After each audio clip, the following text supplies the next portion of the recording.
अभी भाषा से शुरुआत करते हैं इसकी। कहता है कि अ function is a block of reusable code that perform a specific task.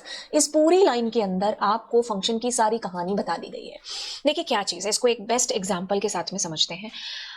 हमारे पास चलिए कैरेक्टर लेकर के आते हैं। मान लो, इसको मैंने एक शॉर्ट में भी बड़े अच्छे तरीके से समझा रखा था। आप शॉर्ट्स में जाओगे ना तो वहां पर भी आपको 60 सेकंड के अंदर इसकी डेफिनेशन मैंने बड़े अच्छे तरीके से एक्सप्लेन कर रखी है। खैर, कैरेक्टर को लेकर के आते हैं। मान लो इसका बर्थडे है, ठीक है, ये कोई चिंकू है, इसका कोई मतलब बर्थडे आने वाला है। तो आपको पता है कि बर्थडे के अंदर कितने सारे काम होते हैं। तो इसको मान लो किसी बलून वाले को बुलाना है कि भाई बलून फुलाने हैं, मान लो डेकोरेशन के लिए, और फिर केक के लिए, ड्रेस के लिए, दोस्तों को फोन करना है। 1000 तरीके के काम है। तो अब देखो क्या है, 1000 तरीके के काम है और अब ये जो पार्टी ऑर्गेनाइज कर रहा है ये इकलौता बंदा है ना। अब ऐसे में बहुत सारे काम हैं, एक ही बंदा कर रहा है, तो गलती होने के चांसेस बिल्कुल हैं। काम कोई हुआ है कोई नहीं हुआ है, मतलब ऐसे खिचड़ी सी पक जाना, उसके चांसेस कितने, बहुत ज्यादा है ना, क्योंकि एक ही बंदे के ऊपर हमने सारे बोझ, सारे काम है जो झेल रखे हैं, और दूसरा बर्थडे की खुशी भी तो है।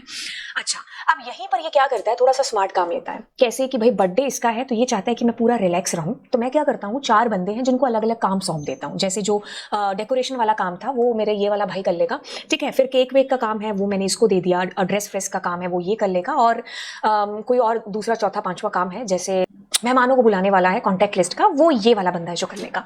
तो अब ये क्या करता है, चारों बंदों से रिपोर्ट लेता है कि तुम्हारा काम कितना हो गया, तुम्हारा काम कितना हो गया। तो अब ऐसे में क्या आ रहा है, मतलब ऐसे में आपको थोड़ी चीजें मैनेज सी नहीं दिख रही है ना। तो मतलब हमारे अलग अलग टास्क थे, तो हमने क्या किया, अलग अलग बंदों को सौंप दी।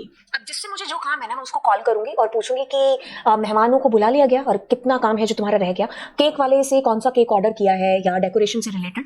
तो मतलब ऐसे में हमारा काम है जो मैनेज हो रहा है, और कितनी भी बार हम उनको कॉल कर रहे हैं और वो हमें स्टेटस बता रहे हैं उस काम का कि काम इस तरीके से चल रहा है, या इतना हो गया, या हो गया नहीं हो गया, है ना। ओके, अगर आपको ये एग्जांपल समझ में आता है ना, तो बस यही सेम सा एग्जांपल हमें पुट करना है हमारी प्रोग्रामिंग के अंदर, क्योंकि आज तो हम बहुत छोटे छोटे प्रोग्राम कर रहे हैं, 15 20 25 100 लाइन के। जब हम बड़े सॉफ्टवेयर पर काम करेंगे तो वो सॉफ्टवेयर एक से ज्यादा चीजों को हैंडल कर रहा होगा। जैसे मान लो आप बात करते हो कि मुझे परसेंटेज मतलब मार्क्स एंट्री वाला, जिसमें आपकी परसेंटेज वगैरह निकल करके आ जाए, कोई ऐसा सॉफ्टवेयर मैं बना रही हूँ, है ना।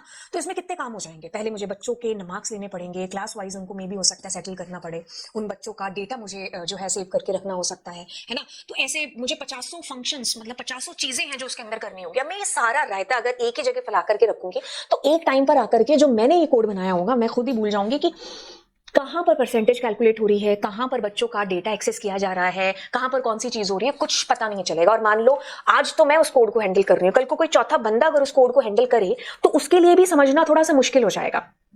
मतलब यहां पर मैनेजमेंट सा नहीं होगा, मैनेज नहीं होगा आपका कोड, है ना। तो हमने क्या किया, इस बड़े से कोड को, मान लो 600 700 लाइन का हो गया, या फिर उसमें अलग अलग लाइंस के ऊपर ना भी जाकर के टास्क वाइज भी देखिए काफी सारे काम उसके अंदर हो गए, है ना। तो हम क्या करते हैं, हमारे बड़े से कोड को अलग अलग चंक्स में, टुकड़ों में बांट देते हैं, ठीक है। तो वो जो टुकड़े में बांटा है ना, वही हमारे क्या फंक्शन है। फंक्शन काम करेगा, मुझे परसेंटेज कैलकुलेट करना है तो यहाँ पर काम होगा, ठीक है। मुझे बच्चों का और डेटा एक्सेस कराना, उनकी पर्सनल डिटेल है जो मुझे करानी है, तो वो यहाँ पर होगा। तो ऐसे करके मैंने क्या किया, अपने पूरे बड़े से प्रोग्राम को एज पर जो जो काम उसके अंदर हो रहा है उस अकॉर्डिंग उनके अलग अलग फंक्शंस बना दिए। क्यों किया, ये उसी वजह से किया, जो कि वजह क्या है, हमारा कोड थोड़ा मैनेज हो जाए, थोड़ा ऑर्गेनाइज हो जाए, है ना। अगर मान लीजिए मुझे परसेंटेज जो है कैलकुलेट बार बार उसको कॉल करना है, या बार बार मुझे ये चीज करानी है, तो मेरे को ये डुप्लीकेट सी नहीं होगी, मतलब मैं बार बार मुझे लिखने की जरूरत नहीं पड़ेगी अपने कोड के अंदर। तो नंबर ऑफ लाइंस भी बचेंगी, क्योंकि मैं इस कोड को रीयूज कर सकती हूँ बार बार। एक स्मॉल चंक बना के रख लिया, now I am using it again and again जब जब मुझे जरूरत पड़ रही है इसकी, है ना। तो हमें क्या चीज समझ में आई, हमें ये चीज समझ में आई कि फंक्शंस क्या है, चंक्स हैं, ब्लॉक्स हैं। हम उन ब्लॉक्स को बार बार रीयूज कर सकते हैं हमारी प्रोग्रामिंग के अंदर, क्योंकि हमने फंक्शंस बना दिए स्पेसिफिक टास्क को लेकर के कि ये फंक्शन ये काम कर रहा है, ये फंक्शन ये काम कर रहा है, ये फंक्शन ये काम कर रहा है। तो अब जितनी बार हमें उन कामों को कराना पड़ना है, तो हम उतनी बार उनको कॉल करके काम कराएंगे, कॉल करके काम कराएंगे। मतलब once you have created that code, वो वंस एक ही बार आपने क्रिएट किया है, अब हम क्या कर रहे हैं, अगेन एंड अगेन उनको यूज कर रहे हैं, ठीक है। It helps in breaking a program into small small chunks. इससे क्या हो जाएगा, हमारा जो बड़ा सा कोड है वो मोर ऑर्गेनाइज, मोर मैनेजेबल है जो हो जाएगा, ठीक है। तो ये सबसे बड़ा फायदा है रीयूजेबिलिटी और मैनेजमेंट। तो ये फायदे हैं किसके, आपके फंक्शंस बनाने के। ठीक है, जैसे मान लीजिए एक हम कंपनी की बात करते हैं ना, मैंने बर्थडे वाला एग्जांपल दे दिया आपको। मान लो एक कंपनी है ना, या कोई स्कूल ही कह लो, आपने अपने स्कूल में देखा होगा कि प्रिंसिपल अकेले को अगर सारा स्कूल एकदम हैंडल करना हो, हर चीज उसी को देखनी हो कि अटेंडेंस भी वही लगा रहा है, देख रहा है ट्रांसपोर्ट में कितने बच्चे आए कितने नहीं आए, पेपर सारी चीजें, अब कितना टफ हो जाएगा एक बंदे के लिए, मतलब वो स्कूल स्कूल ही नहीं रहेगा। अब स्कूल के मैनेजमेंट को अच्छा बनाने के लिए उन्होंने क्या किया, प्रिंसिपल तो चीजें कर ही रहा है, अब वो क्या कर रहा है, अपने काम को बांट रहा है ना, कोऑर्डिनेटर्स के थ्रू या फिर जो भी टीचर्स हैं उनके थ्रू, कि भाई आप स्पोर्ट्स का काम देख लो, आप जो है 11th और 12th का काम देख लो, आप 9th और 10th का इस तरीके से क्या किया, काम को डिवाइड कर लिया ताकि एक बेस्ट तरीके से हम रिजल्ट दे पाए, है ना। जब इनको जानना होगा कि अच्छा ट्रांसपोर्ट वाले जो है किस तरीके से चल रहा है, तो ये ट्रांसपोर्ट टीम को बुलाया जाएगा, 9th और 10th की क्या परफॉर्मेंस है तो उनके कोऑर्डिनेटर को, उनके टीचर्स को बुलाया जाएगा, है ना। तो ऐसे क्या हो जाएगा, मैनेज होंगी चीजें। ठीक है, तो ये अगर हमें एग्जाम्पल समझ में आ रहा है तो यही सेम कंसेप्ट हम अपनी प्रोग्रामिंग के ऊपर अप्लाई करते हैं। कोई जरूरत नहीं है आपको सारा रायता सारी चीजें एक ही उसके अंदर लिखने की। तो हम जब बड़े सॉफ्टवेयर के साथ काम करते हैं ना, तब तो ये हमारी जरूरत बन जाते हैं फंक्शन, क्योंकि हम काम कर ही नहीं सकते हैं बिना फंक्शंस के। क्यों, क्योंकि हमारा इतना बड़ा कोड होगा और हम उसको कैसे मैनेज कर पाएंगे, मुझे बार बार हो सकता है उस पर्टिकुलर फंक्शन को यूज करने की जरूरत पड़े, तो इंस्टेड ऑफ कि मैं उसको वैसे ही लिखूं, मैंने क्या किया, फंक्शंस बना दिया, है ना। तो अब बार बार उसको यूज करके मैं जो है रीयूजेबिलिटी का फायदा भी है जो उठा सकती हूँ फंक्शंस के थ्रू।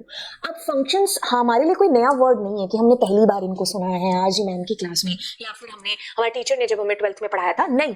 हमने जब पाइथन शुरू की थी ना, तो शायद हमारी पहली जो मुलाकात हुई थी ना, वो भी एक फंक्शन के साथ हुई थी। तो वो फंक्शन कौन सा था, आपने देखा था प्रिंट फंक्शन, और मैम ने अंदर उसके लिखा हेलो वर्ल्ड, हमने तालियां बजाई कि वाओ हमने अपने पाइथन का पहला प्रोग्राम कर लिया है। तो हमने वो भी फंक्शन के अंदर ही किया था, बट वो जो फंक्शन है ना, वो प्री डिफाइंड फंक्शन है, मतलब पाइथन के अंदर पहले से बने हुए फंक्शन है। ठीक है, पाइथन ने क्या किया, अपने खुद के बिल्ट इन फंक्शंस बनाए, जो काम तुम्हें करना है उस फंक्शन को कॉल करो, काम कराओ। कहता है कि मुझे प्रिंट कराना है तो प्रिंट फंक्शन, कहते हैं मुझे डेटा को इनपुट कराना है यूजर से, so we have a built in function which is input function. तो आपके पास तरह तरह के बहुत सारे फंक्शंस हैं अलग अलग काम कराने के। ठीक है, तो उन फंक्शंस को बिल्ट इन फंक्शन बोलते हैं, मतलब पहले से बने हुए हैं, आपने उनका नाम नहीं है जो रखा है। But by the way Python में ये सबसे बड़ी ब्यूटी है पाइथन की, क्या कि इसमें फंक्शंस के नाम तो एक तो बड़े इजी होते हैं। ठीक है, जैसे हम जावा की बात करते तो क्या system dot print dot LN, ऐसे हमें बड़ी चीज याद रखनी पड़ती थी। यहाँ कुछ नहीं है, आपको सिर्फ छोटू सा फंक्शन याद करना है। क्या करना है, प्रिंट तो प्रिंट फंक्शन, क्या करना है इनपुट तो इनपुट फंक्शन, क्या जानना है टाइप तो टाइप फंक्शन, क्या जानना है लेंथ तो लैन फंक्शन। तो ऐसे नाम के अकॉर्डिंग उन्होंने फंक्शंस बना रखे हैं छोटे छोटे, है ना। तो ये हमारे पहले से बने हुए फंक्शन है, ना मैंने रखे ना तुमने रखे, ये पाइथन बनाने वालों ने रखे। अब हमें आया कि यार अब ऐसा हो सकता है कि कोई फंक्शन, मतलब ऐसा जो वो रिक्वायरमेंट जो मेरे सॉफ्टवेयर के अंदर है वो ये बिल्ट इन फंक्शंस ना पूरी कर पाए। जैसे हम पिछले एग्जांपल पर जाते हैं, यहाँ पर स्कूल के सॉफ्टवेयर पर मुझे यूजर से बच्चों का मार्क्स है वो एंटर कराने हैं, मुझे उनकी कैलकुलेशन करनी है, परसेंटेज कैलकुलेट करके रखनी है, कुछ भी मुझे XYZ अपने सॉफ्टवेयर के अंदर ऐसा काम कराना है, तो मैं अपना लॉजिक यूज करूंगी उसके लिए प्रोग्रामिंग का, है ना। तो कोई बिल्ट इन फंक्शन है नहीं आपके पास में। अब हम क्या करते हैं, हम अपने खुद के फंक्शंस बना लेते हैं जिनको यूजर डिफाइंड फंक्शन के नाम से जाना जाता है, जिसको हम पाइथन में डेफ कीवर्ड से डिफाइन करते हैं। ठीक है, तो यूजर डिफाइंड फंक्शन क्या होते हैं कि क्रिएटेड बाय द यूजर, हम खुद उसको क्रिएट करते हैं कुछ कुछ स्पेसिफिक काम कराने के लिए। ठीक है, उनका नाम भी हम रखेंगे, उनको काम भी हम सौंपेंगे, जब हमें वो फंक्शन चाहिए तब हम उनको कॉल करके काम करा लेंगे। तो मतलब वो जो डेफिनेशन मैंने आपको बताई थी ना, the definition was saying a function is a block of reusable code that perform a specific task, it helps in breaking up program into smaller manageable parts. तो ये डेफिनेशन अब आप अपनी प्रोग्रामिंग पर अप्लाई करो कि मैंने बहुत बड़ा प्रोग्राम लिखा, अब उसके अंदर जिस अकॉर्डिंग टास्क है ना उसको मैंने अलग कर लिया, मतलब उसी का ही मैंने फंक्शन बना दिया। तो वही हमारा यूजर डिफाइंड फंक्शन है, अलग अलग टुकड़ों में हम बांट रहे हैं अपने प्रोग्राम को एज पर जैसा हम काम करा रहे हैं उसके अंदर। ठीक है, तो यूजर डिफाइंड फंक्शन की किताबी भाषा कहती है user defined functions are functions that are created by user to perform specific task. कुछ हमें स्पेशल टास्क कराना है तो उसके लिए हमने यूडीएफ बना लिया। ये जो फंक्शन है make the program more organised, reduce and repetition नहीं हो रही है। एक कोड 5 लाइन का लिखा, मान लो मुझे यूजर से बच्चों को डेटा एंटर कराना था, है ना, तो मुझे वो कोड बार बार लिखने की जरूरत नहीं है। अब जब भी मुझे ऐसी कोई काम पड़ेगा ना कि यूजर से डेटा को एंटर कराना है, तो मैं बस उस फंक्शन को कॉल कर लूंगी। तो इससे क्या हो जाएगा, जो रिपीटेशन है वो रिड्यूस हो जाएगी, तो जो हमारा प्रोग्राम है ना उसका जो साइज है वो भी रिड्यूस हो जाएगा, रिपीटेशन रिमूव हो जाएगी। ठीक है, एक ही चीज को मुझे बार बार लिखने की जरूरत नहीं पड़ेगी। ठीक है, तो डिबगिंग बहुत ज्यादा ईजी हो जाएगी, है ना। जैसे इसके लिए हम एक एग्जांपल समझ सकते हैं कि मान लो जैसे यहाँ पर मैं एक बॉक्स बनाती हूँ, जैसे मान लो ये क्या है, मतलब जमीन है ना, तो यहाँ पर हमने जमीन खरीदी और जमीन पर क्या किया, अपनों ने अलग अलग सेक्शन बना दिए, रूम बना दिए। है ना, कि अब मुझे किचन से रिलेटेड काम है तो इस सेक्शन में मुझे जो है अगर सोना है तो मैं यहां जाऊंगी, मुझे कुछ गार्डन में खेलना है तो उसका सेक्शन ये है। तो इस तरीके से क्या किया, सेक्शंस बना दिए हर काम के लिए अलग। पता है बर्तन कहां होंगे, किचन में ही होंगे, है ना। तो जो जिसका काम है, या जो जैसे जैसे हम अपनी कबर्ड वगैरह में भी सेक्शन बना के रखते हैं जिससे चीजें आसानी से हमें मिल पाए, है ना, वही चीज यहां पर है। तो इससे क्या हो जाएगा कि हमारा जो मतलब अगर हम मान लो ये कमरे नहीं बनाते, मतलब मैंने यहां से ये जो कमरे हैं या रूम्स का सेक्शन है ये हटा दिया, अब अगर हमें इसमें रहना होता तो कहां रखते कौन सा सामान। तो जब तक हम इसको मैनेज नहीं करेंगे ना, जब तक हम इसमें सेक्शन बना के नहीं रखेंगे, तो हमारी पर्सनल लाइफ भी है जो डिस्टर्ब होती रहेगी।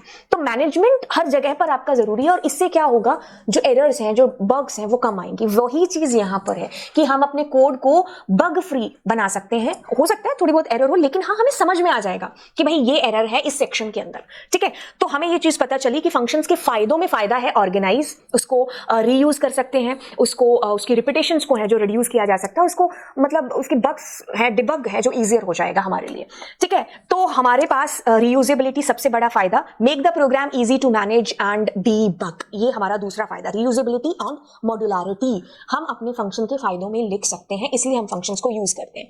बेसिकली अगर हम स्ट्रक्चर की बात करें तो हम फंक्शंस को डेफ कीवर्ड के साथ में डिफाइन करते हैं। फिर आता है हमारे फंक्शन का नाम, ठीक है, डेफ फंक्शन का नाम। जैसे मैं कुछ भी नाम दूं, यूजर डिफाइंड है तो आप अपनी मर्जी से कुछ भी दे सकते थे। आप पैरेंथेसिस देंगे, यहां पर पैरामीटर ऑप्शनल होते हैं। अब यहां पर हमारे कोड के अंदर जिसके लिए भी हमने इसको बनाया उस चीज को लिखेंगे, दैट्स इट। अगर रिटर्न देना है तो दो, तो ये हमारा फंक्शन हो गया।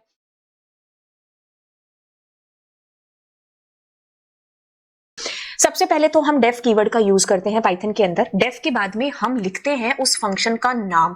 तो किसने बनाया फंक्शन, हमने बनाया, तो नाम कौन रखेगा, हम रखेंगे। पैरेंथेसिस देंगे हम यहाँ पर, इसके अंदर पैरामीटर आ सकते हैं, वो हम बाद में बात करेंगे, बट ये बेसिक सिंटेक्स है। और यहाँ कॉलन का यूज करते हुए, इंडेंटेशन देते हुए, यहाँ पर हम वो लाइंस लिखेंगे जो हमें लिखनी है, जिसके लिए हम इस फंक्शन को बना रहे हैं। That's it, this is your function.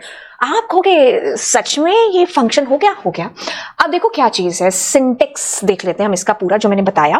Function के लिए हम डेफ यूज करेंगे। डेफ मतलब डिफाइन कर रहे हैं हम अपने फंक्शन को, ठीक है। इसकी डेफिनेशन यहां से लिखना है जो हम शुरू कर रहे हैं। नाम आएगा फंक्शन का, पैरामीटर देने हैं तो दो, नहीं तो इट्स ओके, कॉलन, और ये आएगी आपकी इंडेंटेशन, जो कि पाइथन में एज ए रूल है। चाहे आप for loop, while loop, if condition, हमेशा हमने इंडेंटेशन जैसे फॉलो की है कॉलन के बाद में, वैसे ही अभी हम फॉलो करेंगे। हमारा कोड आएगा, रिटर्न आप करना चाहते हैं कुछ तो करिए, नहीं तो कोई बात नहीं। ये सारी जो रिटर्न है, ये सारी चीजें ना पैरामीटर हैं, इसकी जो परतें हैं वो धीरे धीरे खुलती जाएंगी जैसे जैसे आप इस सीरीज के अंदर आगे बढ़ोगे। खैर 5 मिनट 10 मिनट वाली सीरीज में आप तभी आए हो जब आपको बेसिक पता है, नहीं भी पता है तो कोई बात नहीं। अब एक सिंपल फंक्शन बनाया जाए। क्या किया हमने, कुछ नहीं, आप इधर देखो। पहले हमने कहा a में 10 आ गया, b में हमने 20 ले लिया, और अब हमने क्या कर दिया, प्रिंट a प्लस b। आप कहोगे बहुत बढ़िया मैम, हमने तो ये 11th क्लास में भी किया था। अब कुछ नहीं, 12th क्लास में आपको क्या करना है, आपको इधर लिखना है डेफ, इधर इस फंक्शन का नाम, और बस कॉलन, और that's it, this is your function. Oh my God, आपने ये 4 लाइनें 3 लाइनें तो 11th में की थी, बस एक लाइन मैंने आपको इसमें सिखाई है कि आपने डेफ और फंक्शन का नाम लिखा, बस फंक्शन बन गया। अब क्या इस चीज को थोड़ा सा प्रैक्टिकल कर लिया जाए? बिल्कुल, इसके लिए हम चलते हैं पाइचार्म पर। हमने कहा a में 10, b में कुछ और डेटा, हमने प्रिंट कर दिया a प्लस b। तो आप कहोगे बहुत बहुत बढ़िया, हमने ये चीज बहुत बार कर लिया, ठीक है। अब हम क्या करते हैं, इसका थोड़ा सा इंडेंटेशन आगे लेकर के चलते हैं, डेफ कीवर्ड का इस्तेमाल करते हैं। मैंने इसका कुछ नाम दिया, कॉलन आपको देना जरूरी है। अब जैसे मैं एग्जीक्यूट कर रही हूं, मेरे को कुछ नहीं दिखाई दे रहा, आउटपुट आया ही नहीं। कैसे आएगा आउटपुट? अगर मैं आपको बोल करके नहीं बोलूंगी कि भाई इस चैनल को सब्सक्राइब करो करो करो, तब तक तो आप करने नहीं वाले हो। यानी कि मुझे आपको कॉल करना पड़ रहा है, आपको बोलना पड़ रहा है कि चैनल को सब्सक्राइब करो, तब जाकर के आप सब्सक्राइब कर रहे हो, बेल आइकन पर क्लिक कर रहे हो। तो आप इतने जिद्दी हो, तो ये फंक्शन कोई आसान चीज थोड़ी है, ये भी टेढ़ी कीर है आपकी तरह। कैसे? ये भी काम नहीं करेंगे, कहते हैं कि मेरे को भी बुलाओ। आप जैसे बोलते हो ना सब्सक्राइब करो, तो आपको मेरे को भी बोलना पड़ेगा। तो यानी कि हमें क्या करना पड़ेगा, फंक्शन को कॉल करना पड़ेगा। पुरानी क्लासेस देखी होंगी तो मैंने फंक्शन को एक नाम दिया था कि फंक्शन हमारा बहुत ही अकड़ू होता है, इसको जब तक बुलाएंगे नहीं बात नहीं करेगा। तो मैंने इसको जैसे ही कॉल किया, जी हाँ बिल्कुल, ये जो 5 नंबर लाइन है ना, ये कॉलिंग ही कहलाता है। हमने अगर अपने फंक्शन के साथ काम करना है तो हमें फंक्शन का एग्जैक्ट नाम लिखना पड़ेगा। पाइथन इज केस सेंसिटिव, तो सम का एस छोटा भी नहीं हो सकता, तो हम ऐसा लिखेंगे, कॉल करेंगे, तो ये कॉल होकर के ये लाइन जंप होगी, यहां पर हम यहां पर जाएंगे, काम होगा सारा, फिर वापस आएंगे। जी हाँ, बिल्कुल ऐसे हमारी चीजें हो रही हैं। आप ध्यान से सुनिए, आसान चीज तो है लेकिन पीछे काम कितने सारे हो रहे हैं। देखिए, this is your function call. Super. हमारा फंक्शन पहले डिफाइन होना चाहिए कॉल से पहले, ठीक है। हम घर में पहले वो बच्चा आ जाना चाहिए, तब हम उसका नाम श्याम सुंदर जो भी है जो रखेंगे, है ना। तो यस, पहले वो फंक्शन हमारा जो है उसको डिफाइन करेंगे, देन हम उसको कॉल करेंगे। तो डेफिनेशन उसकी पहले लिख लेना, उसके बाद में हम उसको कॉल करेंगे। जैसे ही कॉल हुआ, जंप करके पहले कंपाइलर पर हम, मतलब यहां पर है जो जाएगा। अब ये फंक्शन कॉल हुआ है तो यही जवाब देगा। जैसे पूरी क्लास में 50 बच्चों में मैंने कहा शाम, तो शाम ही बोलेगा। अब ए बी वैल्यूज इंसर्ट हुई, मतलब आपने जो है वैल्यूज दे दी 10 और 90, अब दोनों को जोड़ लिया, काम हुआ, अब वापस आ गया। वापस कुछ लिखा नहीं है तो दैट्स इट, आपका प्रोग्राम ही यहीं पर क्या हो जाएगा, बंद हो जाएगा। मतलब of course number of line जब खत्म हो जाएंगे तो प्रोग्राम भी बंद हो जाएगा, है ना। ओके, अब बस यही चीज थी जो मुझे आपको समझानी थी। चीज कहती है ये है एक बड़ा ही सिंपल सा प्रोग्राम जो आपको मैंने यहाँ पर बताया कि डेफ कीवर्ड का क्या यूज है। डेफ का मतलब है कि आप फंक्शन को डिफाइन कर रहे हो, यहाँ पर आपको बताना पड़ेगा, ठीक है। तो डेफ कीवर्ड का यूज करते हैं। बाय द वे, पाइथन में कितने कीवर्ड होते हैं, आप इस आंसर को नीचे कमेंट सेक्शन में लिखोगे। मैं ये जानना चाहती हूँ कि आप मेरी क्लासेस को ध्यान से सुनते भी हो कि नहीं। ओके, सो अब आगे चलते हैं। अब देखो हमने क्या चीज देखी, हमने चीज देखी कि function call, after defining a function you must call it to execute the code. आपको फंक्शन को कॉल करना पड़ेगा अगर आप उसे काम कराना चाहते हैं तो। आपने 50 फंक्शन बनाए, आपको 20 के साथ काम है तो आप उनको कॉल करिए। 50 के 50 को कॉल करने की जरूरत नहीं है, बट पहले आप उनको डिफाइन करिए, then you are able to call, ठीक है। Until we call the function it will not work. जब तक हम उसको कॉल नहीं करते हैं तब तक ऑफ कोर्स वो काम नहीं करेगा, क्योंकि बिल्कुल आपके जैसा है ना। जब तक मैं बोलूंगी नहीं सब्सक्राइब करने के लिए तब तक आप करोगे नहीं, वैसे अभी तक आप कर चुके होंगे। मल्टीपल फंक्शंस हो सकते हैं हमारे प्रोग्राम के अंदर, बिल्कुल एक से ज्यादा फंक्शन। यही तो फायदा था ना, बड़े से कोड को चंक्स में डिवाइड कर दिया। एक घर में क्या एक ही कमरा हो सकता है, एक घर में अलग अलग सेक्शंस होंगे, किचन होगा, बेडरूम होगा, अलग अलग सेक्शंस। वैसे ही हमारे प्रोग्राम के अंदर इतने सारे काम है तो हम मल्टीपल फंक्शंस बनाएंगे, पर हाँ 2 फंक्शंस का नाम सेम नहीं कर सकते, ठीक है। तो क्योंकि ये पाइथन के अंदर रूल है, हम सेम नाम नहीं दे सकते फंक्शंस का, क्योंकि एक ही घर में 2 शाम नहीं हो सकते। वैसे ही एक ही प्रोग्राम में हम सेम नाम के फंक्शंस नहीं बना सकते, हमें नाम थोड़ा सा अलग करना पड़ेगा। हाँ, फंक्शन आपका पहले आपको डिफाइन करना पड़ेगा, उसके बाद आप उसको कॉल करेंगे। पहले आप स्तंभ हासिल कर, मतलब वहां पर डिफाइन कर दो कि दिस इज द फंक्शन, मतलब डेफ से आपने फंक्शन को डिफाइन कर दिया। अब आप उसको कॉल करो कितनी बार भी, ठीक है। अब पहले कॉल नहीं कर सकते हो, ठीक है। मैं शाम पैदा नहीं हुआ, मैं उससे पहले शाम शाम बोलने लग जाऊं तो कैसे, है ना। तो यानी कि फंक्शन को पहले डिफाइन होना पड़ेगा, देन हम उसको कॉल करेंगे, राइट।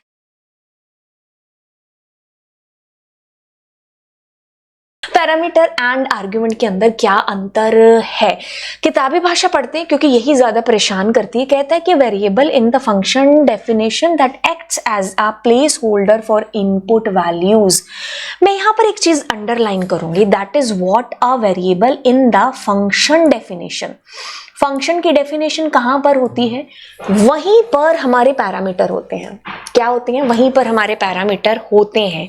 अच्छा, आर्गुमेंट की डेफिनेशन क्या कहती है, the actual value pass to a function when it is called. यही 2 चीजें हैं जो हमें याद रखनी है, क्योंकि हम भूल जाते हैं कौन सा पैरामीटर है, कौन सा आर्ग्यूमेंट है।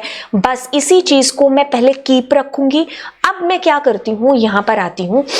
क्या हो रहा था, ये हमारा एक सिंपल सा फंक्शन बनाया है हमने, ये हमने लास्ट क्लास में बनाया जहां पे मैंने आपको फंक्शन का सिंटेक्स बताया था। खैर, मैं इसको कॉल करूंगी तो क्या होगा, 5 नंबर लाइन मींस मैंने कॉल किया, यहां पर हम आए और ये सारा काम हुआ, वापस गए, कुछ है नहीं तो फंक्शन हमारा बंद, मतलब प्रोग्राम बंद और आंसर हमारे पास आ गए जो आना था।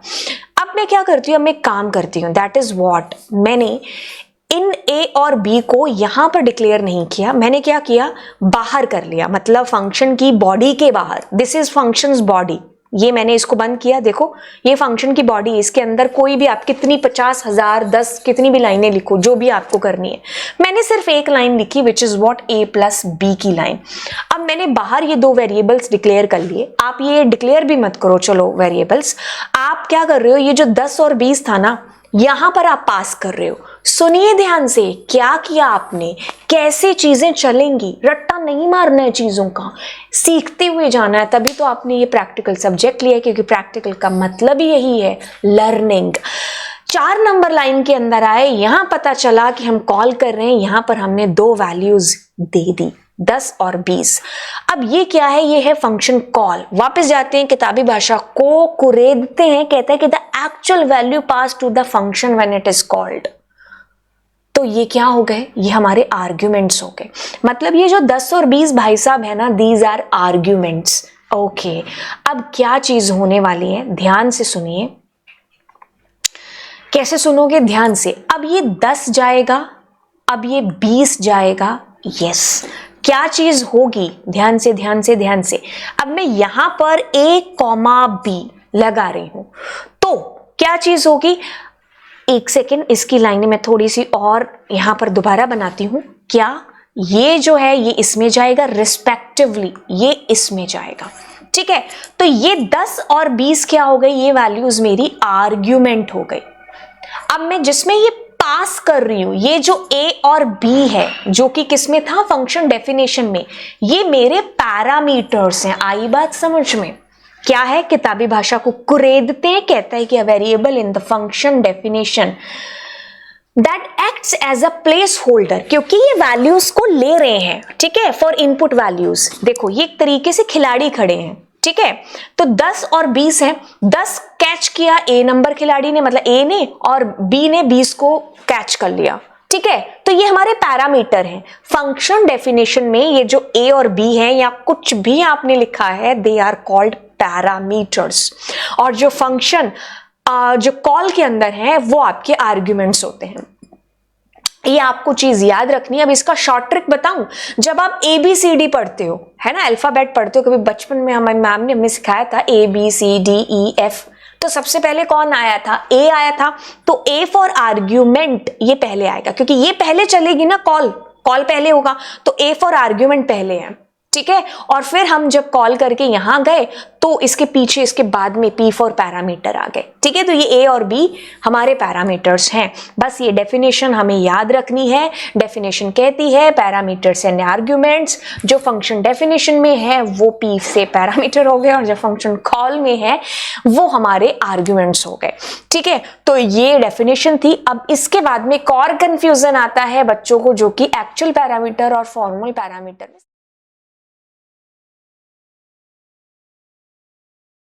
जब ये कंफ्यूजन दूर हुआ, तो एक कंफ्यूजन और शुरू हुआ कि यार actual parameter, actual argument, formal parameter या फॉर्मल आर्ग्यूमेंट, ये क्या है। अभी तो मैं इसी सदमे से बाहर निकला था कि पैरामीटर आर्ग्यूमेंट क्या होते हैं, एक और सदमा लग गया यार मुझे, एक्चुअल का और फॉर्मल का। अब ये क्या वाला है, देखो सबसे पहले तो आप यहां पर जब आएंगे, जब एक्चुअल और फॉर्मल की बात करेंगे, तब आप पैरामीटर और आर्ग्यूमेंट का कंफ्यूजन मत दिमाग में रखना, ठीक है। देखो नॉर्मल जब भी हम बात करते हैं ना, तो हम आर्ग्यूमेंट और पैरामीटर्स बोलते हैं, ठीक है, लेकिन इनको एक्चुअल में, मतलब एक्चुअल और फॉर्मल भी है जो बोला जाता है। मतलब अगर मैं कहूं एक्चुअल पैरामीटर या एक्चुअल आर्ग्यूमेंट, तो मैं एक ही चीज की बात कर रही हूं।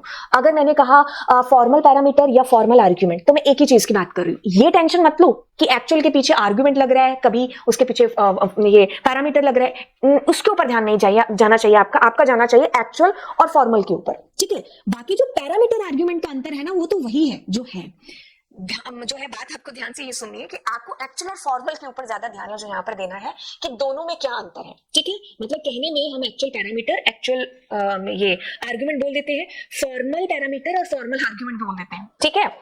आपको ध्यान देना है एक्चुअल पर और फॉर्मल के ऊपर।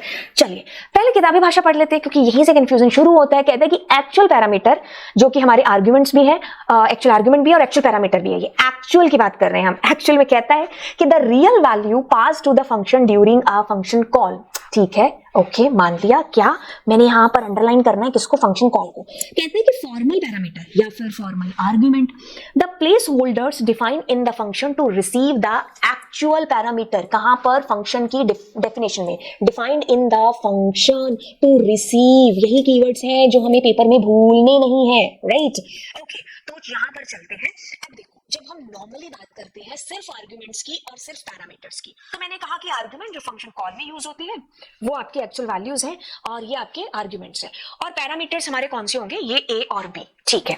लेकिन जब हम प्रोग्रामिंग के अंदर जाते हैं, हमारे पास आता है कि एक्चुअल पैरामीटर कौन से हैं और फॉर्मल पैरामीटर कौन से हैं, या फिर एक्चुअल आर्ग्यूमेंट कौन सा है, फॉर्मल आर्ग्यूमेंट कौन सा है। देखो आर्ग्यूमेंट और पैरामीटर पर मैंने कहा फोकस नहीं करना है, एक्चुअल और फॉर्मल पर करना है। देखो क्या चीज है, आर्ग्यूमेंट हमारा ये है, ठीक है, यही हमारे एक्चुअल पैरामीटर या फिर एक्चुअल आर्ग्यूमेंट है, क्योंकि ये आपकी एक्चुअल वैल्यू है जो हमें यूजर ने दी है या जो भी कह लीजिए, इस वैल्यू के साथ हमें काम कराना है। इस वैल्यू को अब हम पास कर रहे हैं हमारे पैरामीटर को, और हमारे पैरामीटर ही कहलाते हैं फॉर्मल पैरामीटर या फिर फॉर्मल आर्ग्यूमेंट, राइट। आर्ग्यूमेंट और पैरामीटर ये एक साइड, हम किसकी बात कर रहे हैं, एक्चुअल की और फॉर्मल की। हमारे आर्ग्यूमेंट्स ही एक्चुअल पैरामीटर और एक्चुअल आर्ग्यूमेंट है, और हमारे पैरामीटर्स ही हमारे फॉर्मल आर्ग्यूमेंट और फॉर्मल पैरामीटर है, ठीक है। तो ये फॉर्मल वैल्यूज है, मतलब फॉर्मल ही हमने डिक्लेयर किया है, ये एक्चुअल डेटा है हमारा, इसको हम पास कर रहे हैं ए के अंदर और बी के अंदर। आप एग्जाम्पल के लिए कुछ और ले सकते हैं, जैसे मैंने कहा 89, और यहाँ पर मुझे एक और वैल्यू लेनी पड़ेगी, जैसे मैंने लिया के, ठीक है, और मैंने इसको प्लस कर दिया के को, ठीक है। तो अब आप बात को ध्यान से सुनेंगे, मैं इसको एग्जीक्यूट कर दूं। अब देखिए क्या चीज है, बड़े ध्यान से सुनना है आपने, कि ये मेरा फंक्शन जो है डेफिनेशन है, ठीक है, ये मेरा फंक्शन डेफिनेशन है, right, okay, this is my function definition. अब मैंने जब आपको समझाया था कि पैरामीटर कौन से हैं, तो मैं एक बार करती हूँ, पैरामीटर ए, बी और के, और जो मेरे आर्ग्यूमेंट है, ठीक है, वो कौन से हैं, 10, मतलब एक्चुअल वैल्यूज हैं ये आपकी, ठीक है, 89। अब जब हम एक्चुअल पैरामीटर की और फॉर्मल पैरामीटर की या फिर एक्चुअल आर्ग्यूमेंट की और फॉर्मल आर्ग्यूमेंट की बात करते हैं, तो जो एक्चुअल शब्द है ना वो इसके साथ जुड़ा हुआ है, ये आपकी एक्चुअल वैल्यूज हैं, ठीक है, ये वाली वैल्यूज, और जो आपकी फॉर्मल है ना वो ये है, ठीक है, ये हमारे फॉर्मल आर्ग्यूमेंट या फॉर्मल पैरामीटर्स हैं, ठीक है। तो कहता है कि पैरामीटर ही फॉर्मल पैरामीटर या फिर फॉर्मल आर्ग्यूमेंट है, आर्ग्यूमेंट ही आपके एक्चुअल पैरामीटर या फिर एक्चुअल आर्ग्यूमेंट है, राइट। मेरे ख्याल से ये चीज आपको समझ में आ गई होगी। हाँ, अगर आप अभी सीखे हैं या अभी आपने चीजें पढ़ी हैं तो हमें थोड़ा सा अजीब सा जरूर लगता है कि ये क्या बात हुई, कभी ये बोल रहे हैं कभी ये बोल रहे हैं। भाई दिस इज प्रोग्रामिंग, अलग अलग नाम है जो हमें देखने होंगे, समझने होंगे, बस इनका नाम है जो मेरे को याद करना है, ठीक है। धीरे धीरे जब आप आगे बढ़ोगे ना प्रोग्रामिंग के साथ में, तो शायद ये मुद्दा ही नहीं रहेगा कि यार कि कौन पैरामीटर था, कौन आर्ग्यूमेंट था। हम जब ये तो चलो हमें स्कूल के लिए, अभी हमारा एग्जाम है तो पेपर में आ सकता है तो हमें पढ़ना है, लेकिन जब हम नॉर्मल प्रोग्रामिंग की बात करते हैं ना तो हम इतना स्ट्रेस नहीं डालते कि कौन सा आर्ग्यूमेंट है कौन सा पैरामीटर है, तो हम नॉर्मली तो आर्ग्यूमेंट पैरामीटर सब मिक्स कर देते हैं। लेकिन जब हम एक्चुअल बुक में डीप में देखेंगे तो प्रोग्रामिंग के अंदर दोनों अलग अलग है, कौन आर्ग्यूमेंट है, कौन पैरामीटर है, कौन एक्चुअल आर्ग्यूमेंट है, कौन फॉर्मल पैरामीटर या फॉर्मल आर्ग्यूमेंट है। तो हमें अगर प्रोग्रामिंग को बड़े ढंग से सीखना तो ऐसे छोटे छोटे डीप चीजें भी सीखनी होंगी, और वैसे भी ये कंसेप्ट हमारे एग्जाम में आ सकता है, तो हमें उस हिसाब से भी इसको उस तरीके से पढ़ना होगा। वैसे मैंने आपको बार बार इतनी बार याद करके बता दिया, अब आप नहीं भूलोगे। चलिए, हाँ, एक शॉर्ट ट्रिक मैं आपको बता दूं। जैसे शॉर्ट ट्रिक में क्या था, जिससे मैंने याद किया था, ए फॉर आर्ग्यूमेंट कौन से हैं, ये 10, 20, 89, और ए फॉर एक्चुअल कौन सा है, वो भी यही है, मतलब आर्ग्यूमेंट ही एक्चुअल है। ओ माय गॉड, इससे अच्छा इजी तरीका आपको कौन बता सकता है।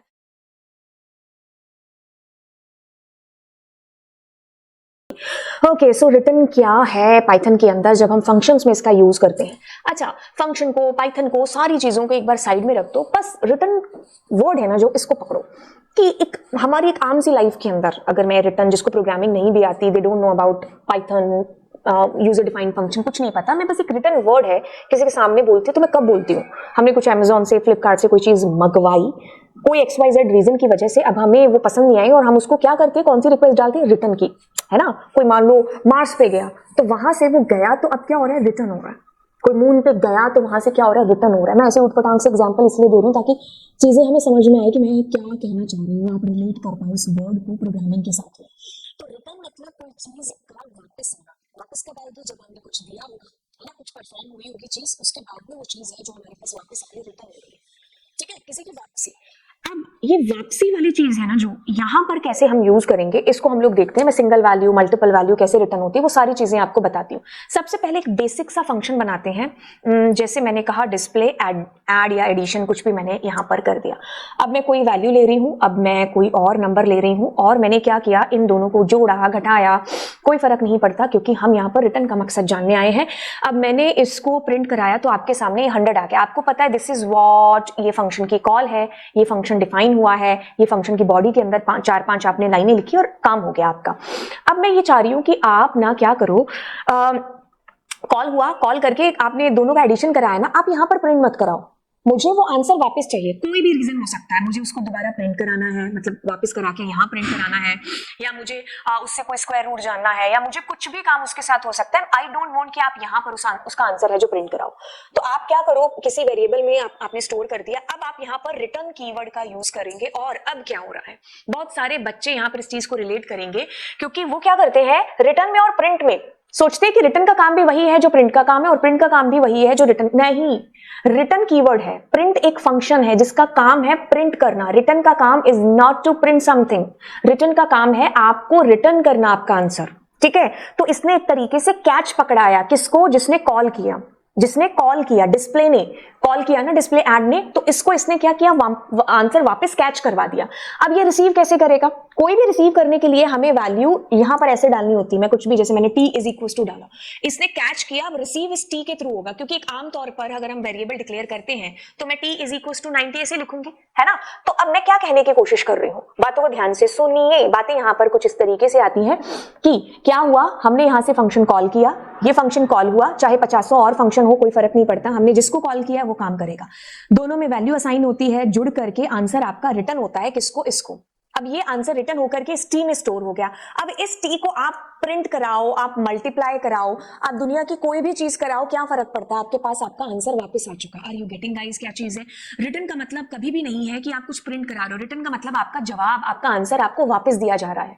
अब आप उसको प्रिंट कराओ ना कराओ, आप उसमें कुछ जोड़ो घटाओ, कोई दिक्कत नहीं है। कभी कभार हमें आंसर को वापस लेकर के उसके साथ फर्दर कुछ ऑपरेशन परफॉर्म करने होते हैं, तो तब हम रिटर्न कीवर्ड का यूज करते हैं कि हमें हमारा आंसर वापस दे दिया जाए, ठीक है। तो एग्जीक्यूशन का फ्लो किस तरीके से चलेगा? इस तरीके से चलेगा कि आप यहां से फंक्शन कॉल होता है, हम यहां जाते हैं, लाइंस हमारी एग्जीक्यूट होती है, यहां से आंसर वापस इसी को सौंप दिया जाता है और इसमें ट्रांसफर होकर के अब आप उसके साथ फर्दर कोई ऑपरेशन करा रहे हो, कराना है कराओ, नहीं कराना है मत कराओ, जैसी हमारी डिमांड आ रही है हमारे सॉफ्टवेयर की, हमारे प्रोग्राम की, हम उस तौर पर उस रिटर्न हुई वैल्यू से काम कराएंगे। आपने कई बार ऐसे भी लिखा हुआ देखा होगा कि प्रिंट और कुछ इस तरीके से, तो ये भी चीज है जो हो सकती है। अगर हम यहाँ पर प्रिंट ऐसे भी है जो करा सकते हैं, तो इट डजंट मीन कि रिटर्न आपका कुछ प्रिंट करा रहा है, return is just returning you your output. Are you getting? अब ये सी भी लगाने की जरूरत नहीं थी, आप यहां पर ऐसा भी कर सकते थे, p प्लस के अपॉन 2, जो भी कोई एक्सप्रेशन भी आप दे सकते हो, तो वो भी आपका आंसर आपको वापस मिल रहा है, रिटर्न प्रिंट नहीं करा रहा। ये मैं बार बार इसलिए बोल रही हूँ क्योंकि लाइव क्लासेस में बच्चे इसी चीज पर अटक जाते हैं कि भाई दोनों में क्या अंतर है। अंतर ये है कि प्रिंट क्या करता है, यहां पर आपका आंसर प्रिंट करा देता, बात खत्म। अगर मुझे मान लो अगर बड़े सॉफ्टवेयर के अंदर इसकी वैल्यू के साथ आगे चल के कोई काम होता, तो मेरे पास तो वो वैल्यू थी नहीं, तो इसने क्या किया, आपको वापस दे दिया। आप कहा कि तुम प्रिंट करा लो, तुम इसको कुछ मल्टीप्लाई करा लो, आपकी मर्जी है। तो हमने आंसर अपना वापस ले लिया, मैंने आते प्रिंट करा दिया, इट्स ओके। ओके, सो ये हमारी एक रिटर्न की बात हुई। अब रिटर्न में हम एक वैल्यू भी भेज सकते हैं, जैसे मैंने एक वैल्यू भेजी, अभी आपको बताया। अब मैं 2 वैल्यूज भी भेज सकती हूँ। बाय द वे ये जो मल्टीपल वैल्यूज मैं भेज रही हूँ ना, तो ये आपका एक ट्यूपल ही है, तो ये ट्यूपल की फॉर्म में आपके पास मल्टीपल वैल्यूज है जो आ रही है। बाय द वे अगर मैं p इज इक्वल टू 4, 6, 7 और मैं यहाँ पर प्रिंट टाइप क्या लिखूं, p लिखूं, तो आपको पता है ना कि ये एक ट्यूपल है। बेशक आपने इसका ये जो पैरेंथेसिस है वो नहीं भी लगाए तो भी, है ना। तो इसमें भी यही चीज हो रही है, अगर आप मल्टीपल वैल्यूज ऐसे कॉमा से सेपरेट करके भेजोगे तो वो एक ट्यूपल के तौर पर यहाँ पर रिसीव है जो होंगे, ठीक है। एक ट्यूपल यहाँ पर आपके पास में रिसीव हुआ है और आपने प्रिंट कराया। अब आप उसको चाहे, जैसे मैं अब यहाँ पर उसको प्रिंट नहीं कराना चाह रही, तो मैं यहाँ पर k इज इक्वल टू और मैं ऐसे प्रिंट और मैं k को यहाँ प्रिंट करा रही हूँ, तो ये मेरी मर्जी है ना, कुछ भी मैं यहाँ पर करा सकती हूँ। अब जैसे एक और चीज मैं बता दूं, यहाँ पर आपने ये एक फंडा देखा है ना कि जैसे मैंने कहा l इज इक्वल टू कुछ मेरे पास में यहाँ पर वैल्यूज हैं, जैसे कम वैल्यूज ले लेते हैं, 4 ही वैल्यू लेते हैं, है ना। तो आपने ये चीज देखी होगी ना, a, b, c, d और उसमें मैं l यहाँ पर डाल दूं, तो ये मल्टीपल असाइनमेंट आपने शायद देखा होगा जब मैंने आपको ट्यूपल की क्लास है जो कराई थी। तो मैं यहाँ पर a मान लीजिए, c, b और d नहीं प्रिंट करा रही हूँ। तो एक चीज बता दूं कि क्या चीज हुई, डायरेक्टली इनडायरेक्टली आप इसमें मल्टीपल असाइनमेंट कर रहे हैं, बॉक्सिंग अनबॉक्सिंग के अंदर आता है, ठीक है। तो क्या हो रहा है, a, b, c, d और इसके अंदर मैं 1, 2, 32, 4 कर रही हूँ। तो इट मींस ये इसके अंदर गया, ये इसके अंदर गया, ये इसके अंदर गया और ये इसके अंदर, मतलब बजाय कि मैं ऐसा करने के b is equal to 2, c is equal to 32, d is equal to ये 4 है या जो भी है ना, तो बजाय के अलग अलग लाइनें लिखने के आप ऐसे भी पाइथन में कर सकते हो। This is called multiple assignment. अब इसकी मुझे यहां बताने की जरूरत क्यों पड़ रही है आपको, क्योंकि हर एक बेसिक चीज जो आप पास्ट में पाइथन बेसिक्स में कर चुके हो, वो सारी चीजें आप यहाँ पर भी है जो कर सकते हो। मतलब अगर ये मेरा एक फंक्शन, मतलब इस तरीके से मैंने मल्टीपल वैल्यूज को रिटर्न कराया, अब मैं यहाँ पर ऐसा करूँ a, b, c, d, e, ठीक है। अब मतलब मेरा ये ट्यूपल यहाँ पर आया और इस एक एक वैल्यू इसके अंदर आएगी। जैसे मैं अगर a को प्रिंट कराऊंगी तो 5 प्रिंट हो जाएगा आपके पास में, ठीक है। तो मतलब डायरेक्टली इनडायरेक्टली जो वैल्यू यहाँ पर रिसीव हो रही है वो ये है, मतलब ये पूरा का पूरा ट्यूपल बन करके आपके पास में यहाँ आ रहा है। तो अभी जो मैंने चीज समझाई थी उसमें क्या था, उसमें यही तो चीज थी कि आपका जो 5 है वो इसमें जा रहा है, आपका ये जो वैल्यू वो इसमें, ये जो वैल्यू है वो इसमें, ये जो वैल्यू है वो इसमें, इस तरीके से आपकी चीजें आगे फर्दर काम कर रही हैं। ठीक है। तो basics of Python is everywhere. ठीक है। चलिए अब ये चीज आपको समझ में आ गई कि आप रिटर्न से एक वैल्यू भी रिटर्न करा सकते हो, एक से ज्यादा भी। कई बार क्या होता है कि जैसे मान लीजिए मैं यहां पर कुछ नहीं रिटर्न करा रही, ठीक है, मैंने कुछ रिटर्न कराया ही नहीं। अब मैं मान लो एक ही वैल्यू लेती हूं ए, इसको डिलीट करते हैं, कुछ रिटर्न कराना भूल गई या नहीं कराया, लेकिन फिर भी मैंने यहाँ रिसीवर लगा रखा है। ये बड़ा ही इंपॉर्टेंट केस है क्योंकि यहाँ पर आपको नन प्रिंट होता है। ये बिल्कुल वही बात है जब बच्चे मुझसे ये पूछते हैं कि मैम प्रिंट और मैं यहाँ पर 9 ऐसा करूं तो क्या आएगा। देखिए प्रिंट क्या होगा, आपको 9 प्रिंट करा देगा अंदर वाला, बाहर वाला प्रिंट क्या, क्योंकि प्रिंट कुछ रिटर्न नहीं करता है तो इसलिए आपको नन आएगा। यहाँ पर बहुत सारे ऐसे फंक्शन हैं, जैसे मैंने मान लीजिए एक लिस्ट ले ली, अब उसमें मैं प्रिंट पी डॉट अपेंड कर दूं, है ना, तो अपेंड फंक्शन कुछ रिटर्न नहीं करता तो क्या आएगा, नन आएगा। तो नन आपको उस वक्त आता है जब कोई भी फंक्शन आपको कुछ रिटर्न नहीं करता है, फिर भी आप एक्सपेक्टेड उसमें रिसीवर लगा दो या उसको प्रिंट में डाल दो तो नन आएगा। ये एक केस हो गया। एक केस आपको ये बताना है कि रिटर्न ना आपके प्रोग्राम की लास्ट स्टेटमेंट है।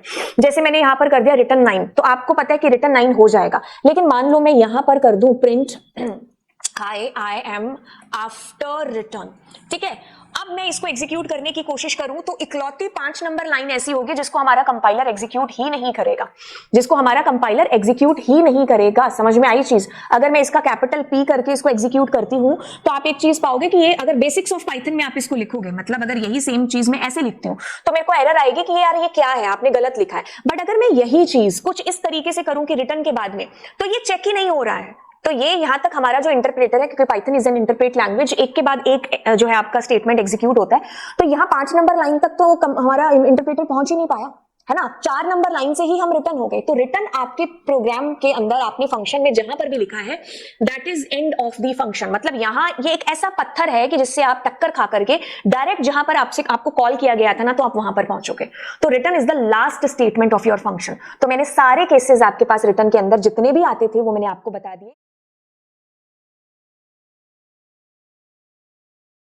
ऐसा होता है कि जब हम बड़े प्रोग्राम्स के साथ, बड़े सॉफ्टवेयर्स के साथ काम करते हैं तो हम अलग अलग तरीके से डील है जो करते हैं। ठीक है। कभी कभार हमें कुछ ऐसे प्रोग्राम्स के अंदर कुछ ऐसे फंक्शंस बनाने पड़ते हैं जहां पर कोई आर्गुमेंट की जरूरत होती नहीं है, आप कुछ भेजते ही नहीं हो, लेकिन हाँ, और कुछ आपको रिटर्न टाइप की भी जरूरत नहीं होती है, जो बेसिक आज तक आपने बनाए हैं। कोई रिटर्न यूज नहीं किया, कुछ आपने भेजा नहीं एज एन आर्ग्यूमेंट, कुछ भी नहीं।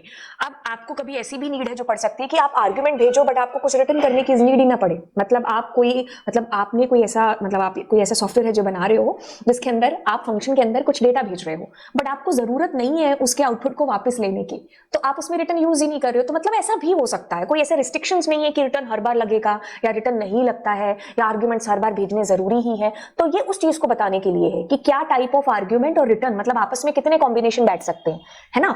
और कभी कभार ऐसा होता है कि हम कोई आर्गुमेंट नहीं भेजते हैं, हम सिर्फ फंक्शन को खाली कॉल करते हैं और कहते हैं कि काम करो और हमें आंसर को रिटर्न कर दो। तो ऐसी जरूरत भी है जो पड़ सकती है और ऐसे भी हम फंक्शंस को क्रिएट कर सकते हैं। बताऊंगी मैं प्रैक्टिकली भी। कभी कभार हमें भाई आर्गुमेंट भी भेजने पड़ते हैं और उसका आंसर वापस भी है जो लेना पड़ता है ना। तो ये जरूरतें हमारे सॉफ्टवेयर के ऊपर, हमारे जो जिस तरीके से हम प्रोग्राम बना रहे हैं, जैसी रिक्वायरमेंट आ रही है उस अकॉर्डिंग चेंज होती जाएंगे। तो ये वो सारी पॉसिबिलिटीज हैं कि कहीं आर्गुमेंट भेजा फिर आंसर वापस नहीं आया, कहीं पर हमने आर्गुमेंट ही नहीं भेजा लेकिन हमें आंसर वापस चाहिए, कहीं ना तो हमने कोई आर्गुमेंट भेजा ना हमें आंसर वापस चाहिए, रिटर्न नहीं चाहिए, काम करो, प्रिंट कराओ, जो कराना है कराओ, है ना। कई बार हमें आर्गुमेंट भेजना भी है और आंसर भी है जो रिटर्न कराना है। तो ये वो सारी पॉसिबिलिटीज हैं जो हो गई रिटर्न और आर्गुमेंट के साथ की। अब पहला केस इसके अंदर करते हैं जो कि मैंने लिखा है नॉर्मल है कि कोई आर्गुमेंट नहीं भेजना और ना ही कोई इसके अंदर कोई रिटर्न है। मतलब नॉर्मल का मतलब हमने आज तक ऐसे प्रोग्राम्स बनाए हैं और शायद हमने जब पाइथन को या मतलब फंक्शंस को जब हमने पहली बार सीखा था तो हमने ये चीज की थी सबसे पहले, है ना। जैसे मान लो मैं इसी का एक एग्जांपल लेती हूँ। ठीक है। ये हमने क्या किया, यहाँ पर फंक्शन कॉल कर ली और यहाँ पर हमने इसको, मेरे को लिखने दो, जैसे मैंने p प्लस के कर दिया, है ना। तो ये नॉर्मल है। ये कौन सा केस है कि जहां पर हम no argument no return type, you just called. मैंने क्या किया, यहां से फंक्शन को कॉल किया, ठीक है, इसने अपना जो भी काम अंदर लिखा होगा वो किया और आंसर प्रिंट कराया नहीं कराया, जैसी रिक्वायरमेंट आ रही है वो काम करके अब मैं जैसे इसको प्रिंट करती हूँ इसका आउटपुट मेरे पास आ रहा है। मतलब हमें आउटपुट पर ज्यादा फोकस नहीं करना है। यहाँ ये मुद्दा नहीं है कि आउटपुट क्या आएगा, यहाँ पर मुद्दा ये है इस लाइन को समझना कि कभी कभार हम कोई आर्गुमेंट नहीं भेजते हैं और ना ही हम कोई रिटर्न टाइप की एक्सपेक्टेशन करते हैं। तो ऐसा भी प्रोग्राम अगर हो तो हम बनाते हैं, ठीक है। फिर हम कहते हैं कि यार हमने आर्गुमेंट तो भेजा बट हमने कुछ रिटर्न नहीं लेना है आंसर। तो ऐसा भी हो सकता है कि जैसे लेट्स सपोज कि मैंने कहा p इज इक्वल टू, और ये जो k मैंने लगा रखा है इसको मैंने बाहर एज ए ग्लोबल डिक्लेयर कर लिया। अब मैं p को और k को भेज रही हूं, ठीक है। तो यहां पर मैं p और k को रिसीव करूंगी। तो आपके ये क्या है, आर्ग्यूमेंट्स हैं, ये क्या है, पैरामीटर्स हैं। तो ये सेम भी हो सकते हैं, और अगर मैं अलग अलग लेना चाहूं इनका नाम, जैसे मैंने यहाँ f ले लिया और यहाँ j ले लिया, तो भी कोई फर्क नहीं पड़ता है, ठीक है। f प्लस j मतलब आपके पैरामीटर्स और आर्ग्यूमेंट का नाम सेम और अलग भी हो सकता है। बट यहाँ पर मुद्दा ये नहीं है, हम वो मुद्दा सीख चुके हैं पैरामीटर और आर्ग्यूमेंट का। बात यहाँ पर ये है कि आपने आर्ग्यूमेंट भेजा लेकिन आप कुछ रिटर्न नहीं कर रहे हो। मतलब चीज क्या हो रही है, यहां से आपने p को भेजा, k को भेजा, काम हुआ, दैट्स इट। कोई आंसर, कोई रिटर्न कीवर्ड आपने इस पूरे प्रोग्राम के अंदर यूज ही नहीं किया है अपने फंक्शन में। तो ऐसी पॉसिबिलिटी भी अगर बनती है तो वो भी चीज सही है।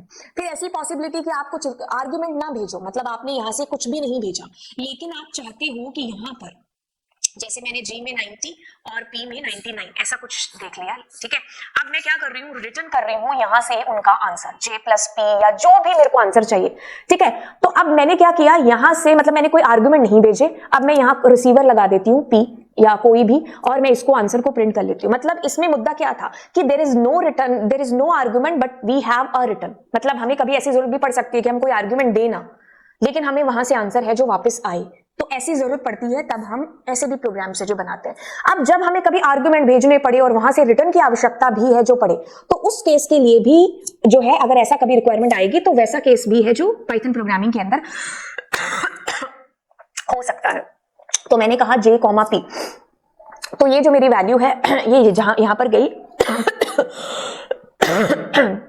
आर्गुमेंट और पैरामीटर सेम हो सकते हैं, नाम अलग हो सकते हैं, हमें पता है। तो अब यहां हमने वैल्यूज को भेजा भी और रिटर्न भी करा रहे हैं। तो दोनों केसेस ऐसे सारे के सारे जितने भी केसेस हैं वो हो सकते हैं, ठीक है। कभी आपको आंसर ना भेजना पड़े, मतलब कभी आपको आर्गुमेंट ना भेजना पड़े और आपको वापस रिटर्न भी नहीं चाहिए, that is also possible. Argument भेजा है, रिटर्न नहीं यूज किया, इट्स ओके। आपने आर्गुमेंट नहीं भेजा, रिटर्न हो रहा है आंसर, तो भी ओके। आर्गुमेंट भी भेजा और रिटर्न भी हो रहा है, दैट इज ऑल्सो ओके। तो ये सारे केसेस हैं, और ये केस तो हम जान ही चुके हैं कि रिटर्न के बाद में आप कुछ भी लिखते हो वो कभी भी नहीं चलता है। मतलब return is the last statement of your function, ये हमने ऑलरेडी लास्ट क्लास में प्रैक्टिकल देख चुके हैं हम लोग। अब सारे केसेस को समरी में देख लीजिए। नंबर 1 केस क्या है कि आप जैसे यहां से आपने 10 को भेजा, बस आपका आंसर क्या है, आपके पास रिटर्न हो गया, दैट्स इट। नंबर 2 केस क्या है कि आपने यहां से अपने डेटा को भेजा और वो वहीं प्रिंट हो गया, देयर इज नो रिटर्न, ठीक है। नंबर 3 केस क्या हो सकता है कि आपने यहां से डेटा को भेजा और उसने आपका डेटा आपको काम करा के कुछ भी आंसर वापस रिटर्न कर दिया, ठीक है। तो ये भी चीजें जो हो सकती हैं। फिर आपके पास ऐसा हो सकता है कि आप एक से ज्यादा आंसर्स को रिटर्न कराना चाहते हो, तो वो भी पॉसिबल है। तो एक से ज्यादा यानी कि ट्यूपल की फॉर्म में आंसर रिटर्न होगा, ठीक है। अब ये केस में आपको लास्ट क्लास में एक्सप्लेन कर चुकी हूं कि क्या होगा। जैसे इनडायरेक्टली आपने 1, 2, 3 और 4 लिखा हुआ है, तो ये गया A में, ये गया B में, ये गया C में, ऐसे करके आपकी वैल्यूज क्या है, मल्टीपल असाइनमेंट है जो हो रहा है। ये तो बेसिक पाइथन के अंदर की चीज है। अब आप ऐसे भी है जो भेज सकते हो, मतलब इसमें इक्वल्स टू लगा रखा है ना, तो जो सम के अंदर होगा वही D में, जो D में है वही C में, जो C में है वही B में, जो B में है वही A में। तो यानी कि ये पूरा का पूरा जो ट्यूपल है, 4 देखो 4 मल्टीप्लाई 1 लिखा हुआ है ना, हाँ, तो 4 मल्टीप्लाई 1 यानी कि 4, 2 है।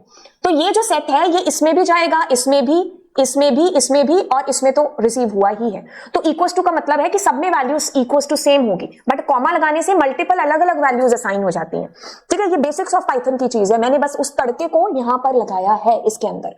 7 नंबर केस आपका ऐसा भी हो सकता है कि जैसे आप एक ट्यूपल यहां से रिटर्न कर रहे हो, बाकी इसमें मैंने कुछ नहीं किया, लास्ट मैंने शायद A या B प्रिंट कराया था, यहां मैंने सब कुछ एक साथ प्रिंट करा दिया, सेम वही चीज है। सब में जो आया है वही D में है, वही C में, वही B में, वही A में है। तो इस तरीके से एक एक करके आपके पास चीजें प्रिंट होती गई। पॉइंट्स टू रिमेंबर याद रखना है कि डेफ कीवर्ड का हम यूज करते हैं हमारे फंक्शन हेडर के अंदर। फंक्शन का नाम हमेशा यूनिक होना चाहिए। नेमिंग रूल्स के अकॉर्डिंग आप किसी भी फंक्शन का नाम 1 जैसे मैंने डिस्प्ले नहीं कर सकती, न्यूमेरिक से मतलब शुरू नहीं हो सकता, आप कोई भी कीवर्ड का इस्तेमाल नहीं कर सकते, आप 0 to 1 है वो फर्स्ट पोजीशन पर नहीं दे सकते, कहीं भी और है जो आ सकता है, वो सारे आइडेंटिफायर के रूल यहां पर फॉलो होंगे, ठीक है। फंक्शन कैन टेक आर्ग्यूमेंट, ये ऑप्शनल है, अभी हमने देखा ये वाली चीज, कॉलन का यूज हमें करना ही करना है। फंक्शन कंटेन मोर और मोर स्टेटमेंट टू परफॉर्म, यस हम एक से ज्यादा स्टेटमेंट्स दे सकते हैं इसके अंदर। रिटर्न का होना या ना होना कोई फर्क नहीं पड़ता, बिकॉज रिटर्न इज ऑप्शनल, अगर जरूरत है तो आप यूज करो, नहीं तो मत यूज करो। जब तक आप फंक्शन कॉल नहीं करोगे तब तक आपको फंक्शन आपका आंसर नहीं देगा। तो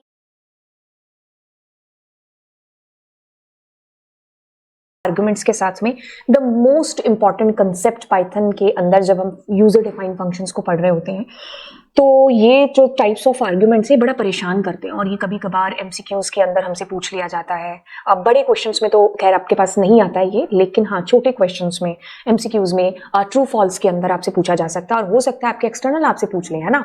तो चलिए फिर जानते हैं हम लोग यहाँ पर छोटी सी 5 मिनट की क्लास के अंदर इन सारे के सारे आर्ग्यूमेंट्स को। देखिए पोजिशनल और रिक्वायर्ड, मैं कहती हूँ पाइथन को जब भी आप पढ़ो ना तो उसके जितने भी फंक्शंस हैं आप उनको उनके नाम से रिलेट करके पढ़ो, क्योंकि 99% चीजें ऐसी हैं जो उसके नाम से ही उसके काम का पता है जो बता देती है। जैसे रिक्वायर्ड क्या है, वो आर्गुमेंट जो कि रिक्वायर्ड है, जो कि पोजिशनल है। किताबी भाषा कहती है कि argument passed in the correct order, the order in which they are passed is important because they are matched with the parameters the function based on their position.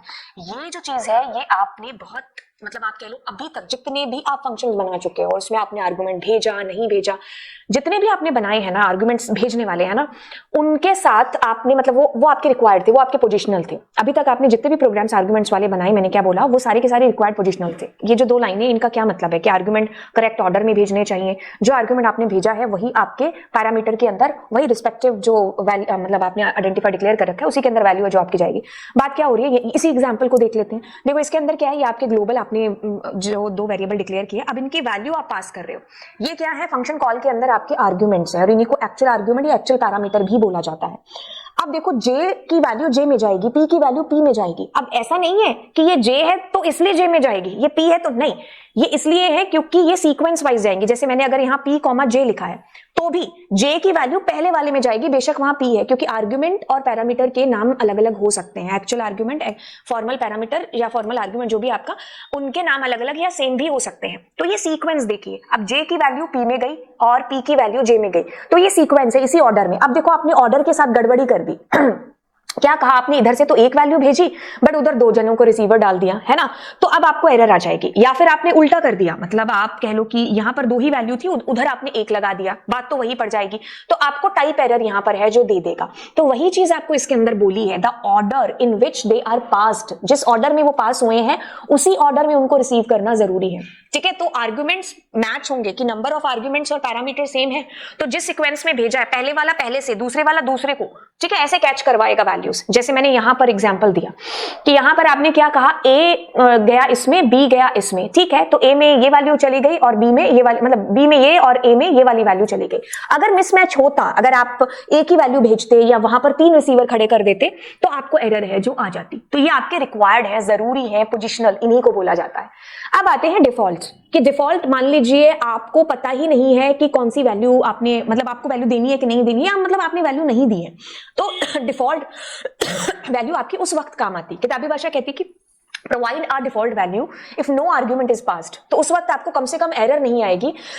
ये डिफॉल्ट वैल्यू आपका काम है जो कर जाएगी। Default argument have a pre defined value, हमें पहले से फिक्स करनी होती है इसकी वैल्यू, कि जब आपके पास आर्ग्यूमेंट से वैल्यू नहीं आए पैरामीटर में तो ये वाली वैल्यू काम कर जाए, और अगर आए तो वो जो वैल्यू आई है वो काम कर जाए। If user doesn't provide a value, the default value आपकी क्या होगी, यूज होगी। मतलब अगर हम इस केस को देख ले, यहां पर मैं क्या करूं, मैंने जैसे यहां पर मैं काम करती हूँ, जैसे मैंने पी को नहीं भेजा, तो मैं अगर इसको एग्जीक्यूट करती तो ये बुरा मान जाता, एरर आ जाती। अब मैं क्या करती हूँ, यहां पर मैं 90 दे देती हूँ, ठीक है, या फिर मैंने 9000 दे दिया, ठीक है, बेटर अंडरस्टैंडिंग के लिए। अब देखो जे वाली वैल्यू जे में जाएगी। अब जरूरी नहीं है कि जे है तो जे में जाएगी, ये मैं बार बार बता चुकी हूं आपको, है ना, कि जैसे मैं यहां पी और यहां जे लगा दूं, कोई फर्क नहीं है, जे की वैल्यू पहले वाला ही कैच करेगा, चाहे उसका नाम जे है चाहे उसका नाम के है, कोई फर्क नहीं पड़ता। तो अब मैंने क्या किया है, अब मैंने यहां से पी नहीं भेजा है, मतलब दूसरी वैल्यू नहीं भेजी है, तो उस वक्त ये जो जे में जो डेटा है ना वो काम आएगा। मतलब अगर मैं एग्जीक्यूट करूंगी तो 9000 और पी की जो वैल्यू है वो जो है काम आएगी, और ये दोनों आपस में जुड़ करके आपको आंसर है जो रिटर्न करेंगे। आई बात समझ में कि क्या चीज हो रही है। तो ये जो जे में है ना, this is called default value. But बच्चा पूछता है कि उस वक्त क्या, अगर मैंने मान लीजिए यहाँ पर आपको 999 भेज दिया, तो अब क्या होगा, अब ये 9000 काम आएगा या ये 999? ऑफ कोर्स जो भेजा है वही काम आएगा। तो अब आपको ये 999 वाली वैल्यू है जो काम आएगी। मान लीजिए एक मैं ऐसा सॉफ्टवेयर बना रही हूँ जिसमें मैंने लिखा डिस्प्ले और मैंने लिखा मार्क्स, ठीक है। अब मैं यहां पर कर रही हूं बच्चे का नाम और उसके मार्क्स। अब मार्क्स उसके बाय डिफॉल्ट मैंने रख दिए 10, ठीक है, तो प्रिंट मैंने कहा नेम और नेम में नेम कर दिया, प्रिंट और मैंने कहा मार्क्स, तो मार्क्स में मैंने मार्क्स कर दिए प्रिंट, है ना। तो अब मैं यहां से डिस्प्ले कर रही हूं, जैसे मैंने भेजा राजा और यहां से मैंने उसके मार्क्स भेजे नहीं, तो जब मैंने भेजे नहीं तो ये 10 काम आएगा, लेकिन अगर मान लीजिए मैंने उसके मार्क्स भेज दिए तब आपका ये 90 है जो काम आएगा इस वक्त, ठीक है। तो ये आपके कौन से है डिफॉल्ट, लेकिन अगर आपने डिफॉल्ट नहीं दिया होता तो फिर आपको ये 90 मैंडेटरी था भेजना, आप अब ना भेजते तो तब वो आपको टाइप एरर है जो आती, ठीक है। तो पोजिशनल्स रिक्वायर्ड है, अगर आप नहीं वैल्यू भेजते हो तो आप उस वक्त ये आपको कहता है कि आप डिफॉल्ट वैल्यू भी है जो दे सकते हो। तो डिफॉल्ट आपका तब काम आएगा जब आपने कोई वैल्यू नहीं भेजी है, ठीक है। जैसे मैंने यहां पर एक प्रोग्राम बनाया, इसमें क्या था, आपके पास ए में 10, बी में ये डिफॉल्ट वैल्यूज काम कर रही हैं। तो जैसे मैंने यहां पर पहले कुछ नहीं, मतलब खाली कॉल किया है, तो उस वक्त आपकी डिफॉल्ट वैल्यू काम आ गई। फिर अगली बार मैंने 15 भेजा तो ए में 15 गया, बी में कुछ नहीं भेजा तो वो बी में ये वाली वैल्यू डिफॉल्ट काम आई।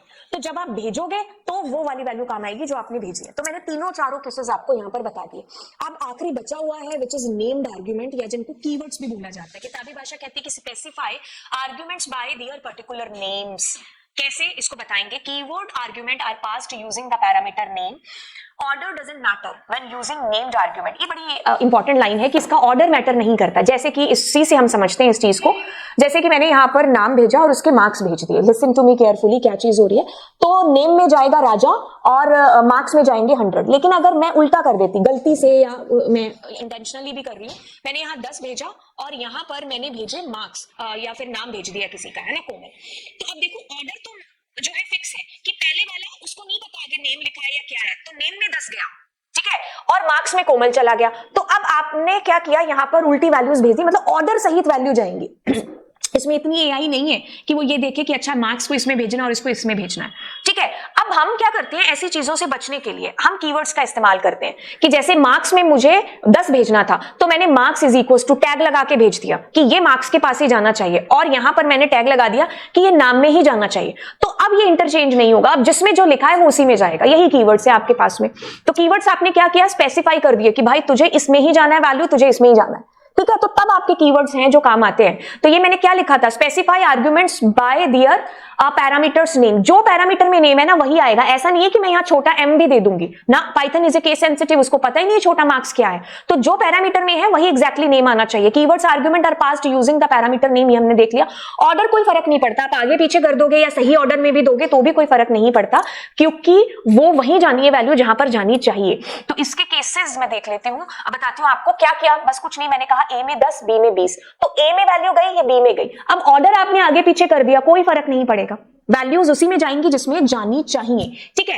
अब देखिए यहां पर आपको चीजें याद रखनी है कि ऑर्डर ऑफ आर्ग्यूमेंट क्या होगा, मतलब पहले या बाद में है जो कौन आएगा। हमेशा याद रखो P फॉर पोजिशनल पहले आएंगे और डिफॉल्ट हैं जो उसके बाद में आएंगे। मतलब इस केस को समझाने के लिए मैं यहां पर आपको बताती हूँ कि जैसे अगर हम कीवर्ड्स का भी इस्तेमाल कर रहे हैं, जैसे मैं अगर इसको हाँ इस तरीके से आपने चलाया तो हमारा चल गया। अब मैं यहां पर क्या करती हूँ, इसको हटा देती हूँ। तो ऐसा पहली चीज ऐसा नहीं हो सकता, ठीक है, मतलब ऐसा नहीं कर सकते आप, क्योंकि आपको क्या करना पड़ेगा, इसका ऑर्डर सही करना पड़ेगा। मैंने कंट्रोल X और मैं यहां पर अगर दूंगी इसको तो ये चल जाएगा, ठीक है। तो पहली चीज आपको ये यहीं पर है जो देना पड़ेगा। और ऊपर भी ये चीज सेम है कि जैसे मान लो मैंने यहां पर मार्क्स में 90 दे दिया, ठीक है, तो ये हमारा इट इज ओके, चल जाएगा। लेकिन अगर मैंने क्या किया ना, ये जो है मतलब जो डिफॉल्ट दे रही हूं इसको मैंने पहले कर दिया, जैसे मैंने यहाँ कोमल लिख दिया, तो ये गलत है। मतलब ये आपको ये चीज बताने की कोशिश हो रही है ये 1 और 2 से क्या, कि इनका ऑर्डर क्या होगा, पहले पोजिशनल आएंगे फिर आपके पास डिफॉल्ट आएंगे। मतलब यहां पर मुझे ये मेरा क्या है, नेम डिफॉल्ट है, ये पहले नहीं आ सकता, इसको बाद में ही रखना पड़ेगा, ठीक है। मुझे इसको बाद में ही रखना पड़ेगा डिफॉल्ट को,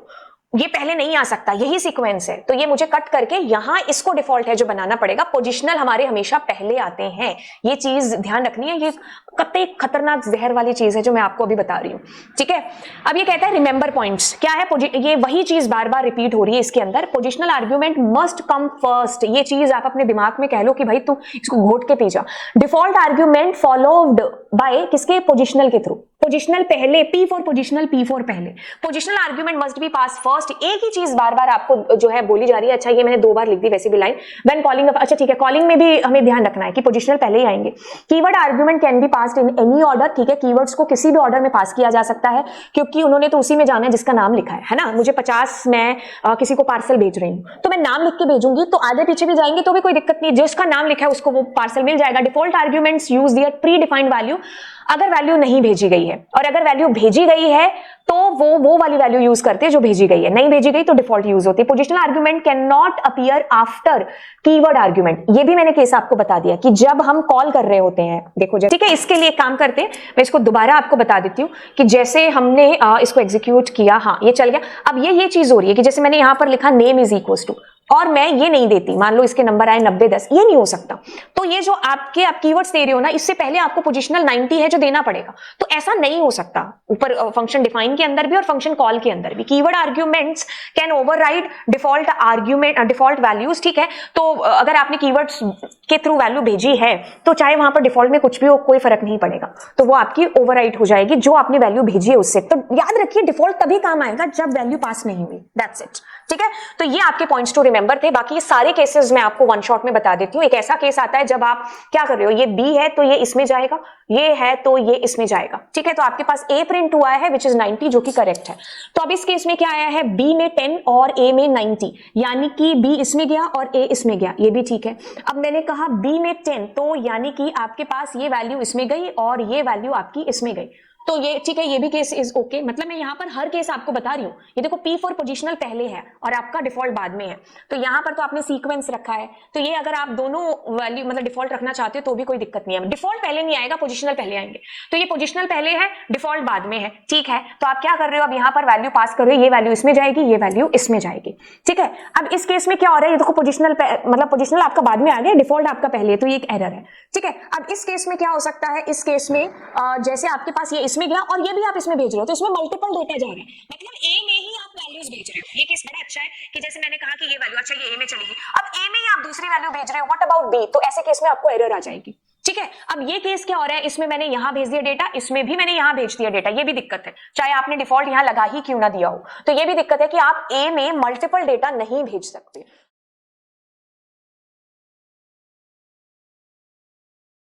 important concept LEGB rule, यानी कि लोकल, एनक्लोज्ड, ग्लोबल और बिल्ट इन, इनका कंसेप्ट क्या है। ये चारों जो अलग अलग चीजें हैं, लोकल वेरिएबल की, इनक्लोज्ड वेरिएबल, ग्लोबल वेरिएबल की, ये सारी चीजें हैं क्या। द मोस्ट इंपॉर्टेंट कंसेप्ट है ये आपका। जरूरी नहीं है कि मैंने कहा इंपॉर्टेंट तो टफ हो, टफ नहीं है, बस आपको प्रैक्टिस की नीड है इसको डीपली समझने के लिए। एक बार समझ में आ गया देन आपको कोई भी जरूरत नहीं है इसके अंदर कोई भी और लेक्चर भी देखने की, और कभी नहीं आप फंसोगे इसके अंदर। चलिए अब जानते हैं। पहली चीज तो लेग बी जो है ना, वो स्टैंड है किसके लिए, L for local, enclosed, global और बिल्ट इन के लिए। अब ये क्या चीज है, ठीक है। It describe the order in which Python searches for variable, मतलब जो हम वेरिएबल्स डिक्लेयर करते हैं ना हमारे पाइथन के अंदर, हम फंक्शंस बनाते हैं, कुछ फंक्शन के अंदर वेरिएबल डिक्लेयर किए, कुछ बाहर डिक्लेयर किए, तो उनका स्कोप कुछ लोकल होते हैं, कुछ ग्लोबल होते हैं, कुछ बिल्ट इन होते हैं पहले से बने बनाए, है ना, और कुछ होते हैं एनक्लोज्ड। एनक्लोज्ड बेसिकली यूज होते हैं जब हम नेस्टेड फंक्शन का इस्तेमाल करते हैं। खैर मैंने एक ऊपर से एक ओवरव्यू आपको बताया है, बट डीपली इसको जानने की कोशिश करते हैं।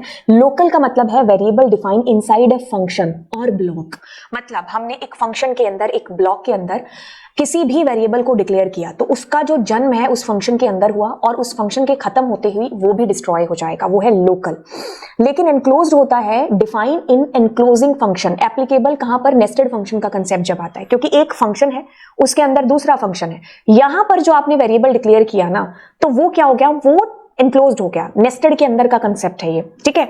अच्छा अब हम किसकी बात करते हैं, ग्लोबल की। चलो ग्लोबल मतलब ये हमारा टोटल पूरा प्रोग्राम है, तो हमने यहां पर ग्लोबल अपना डिक्लेयर किया है, ठीक है। मतलब फंक्शन की बॉडी के बाहर variable defines at the top level of a script और मॉड्यूल, तो वो हमारे ग्लोबल हो गए। मतलब आपने फंक्शन की बॉडी के बाहर डिक्लेयर कर दिया जो variable, that is your global variable.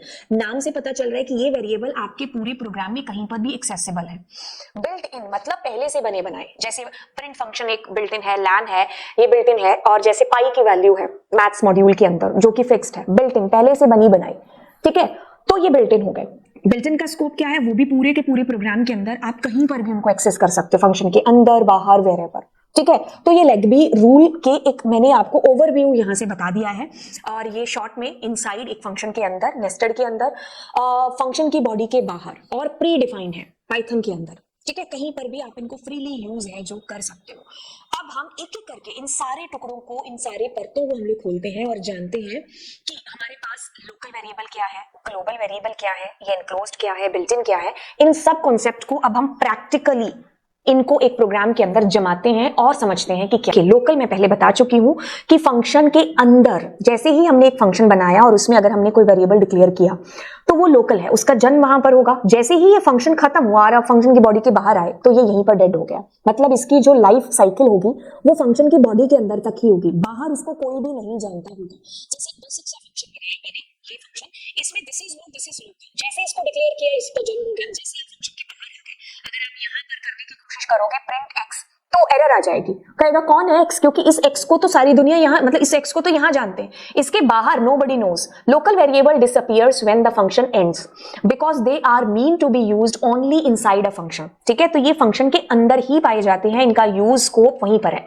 Function की बॉडी के बाहर इनको कोई नहीं जानता। These variables are only accessible inside the function where they are created. जैसे कि फॉर एग्जांपल हम एक काम करते हैं, डिस्प्ले फंक्शन बनाते हैं।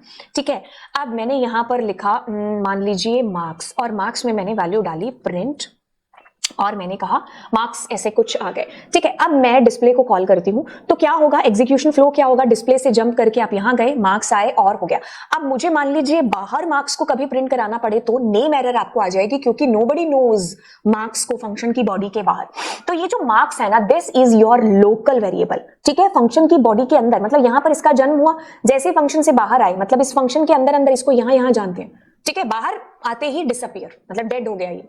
ठीक है, इसके बाहर इसको कोई नहीं जानता, आप कहां पर भी, मतलब even although if you are creating another function, जैसे मैं डिस्प्ले टू फंक्शन बनाती हूं, ठीक है, वहां पर भी अगर मैं इस मार्क्स को प्रिंट करने की कोशिश करती हूं, जैसे मैं मान लो कॉल करती हूं डिस्प्ले टू फंक्शन को, ठीक है, तो भी नहीं मैं वहां पर यूज कर सकती। ये फंक्शन सिर्फ और सिर्फ इस फंक्शन की, मतलब डिस्प्ले फंक्शन की बॉडी के अंदर यूज होगा, बाहर इसको कोई भी यूज नहीं कर सकता, क्योंकि वहां पर है ही नहीं है। जब इसकी लाइफ ही नहीं है तो, है ना, जो मान लो यहाँ मेरे घर में चंदू रहता है, उसको तुम लोग जानते हो नहीं जानते हो, है ना।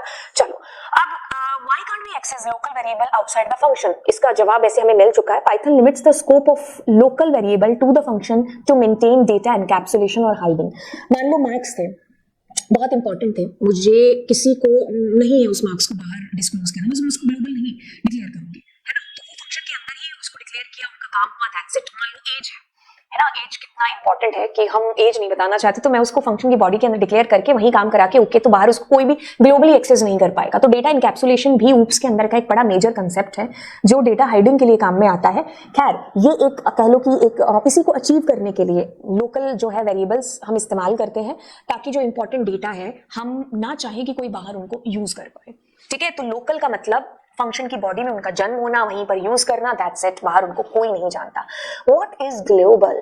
लोकल से सारा काम नहीं हो सकता, है ना, कुछ हमें ग्लोबल भी है जो चाहिए, जो कहीं पर भी है, जो एक्सेस किया जा सके फंक्शन की बॉडी के बाहर अंदर, तो वो हमारे ग्लोबल वेरिएबल्स हैं जो होते हैं। Local variable declare outside all functions and accessible throughout the program. क्या चीज की बात हो रही है, ध्यान से ध्यान दीजिए कि क्या है। जैसे मान लीजिए मैं क्या करती हूँ, यहां पर एक वेरिएबल डिक्लेयर करती हूँ, मैंने कहा नेम और मैंने कहा कोमल। ठीक है, मैंने क्या कहा, नेम कोमल दे दिया। अब मैं क्या करती हूँ, यहाँ मार्क्स हो गया तो मैं करती हूँ प्रिंट, और मैंने यहाँ पर नेम को प्रिंट कर दिया। ठीक है, यहां पर कर दिया। अब मैं यहां पर नेम को प्रिंट कराना चाह रही हूं, मान लीजिए। ठीक है, तो और मैं फंक्शन की बॉडी के कॉल करने से पहले, कॉल करने के बाद, कहीं पर भी I want to print name. तो ध्यान दीजिए क्या चीज होगी इसके अंदर। जैसे देखो क्या है, सबसे पहले तो जानो दिस इज व्हाट ग्लोबल।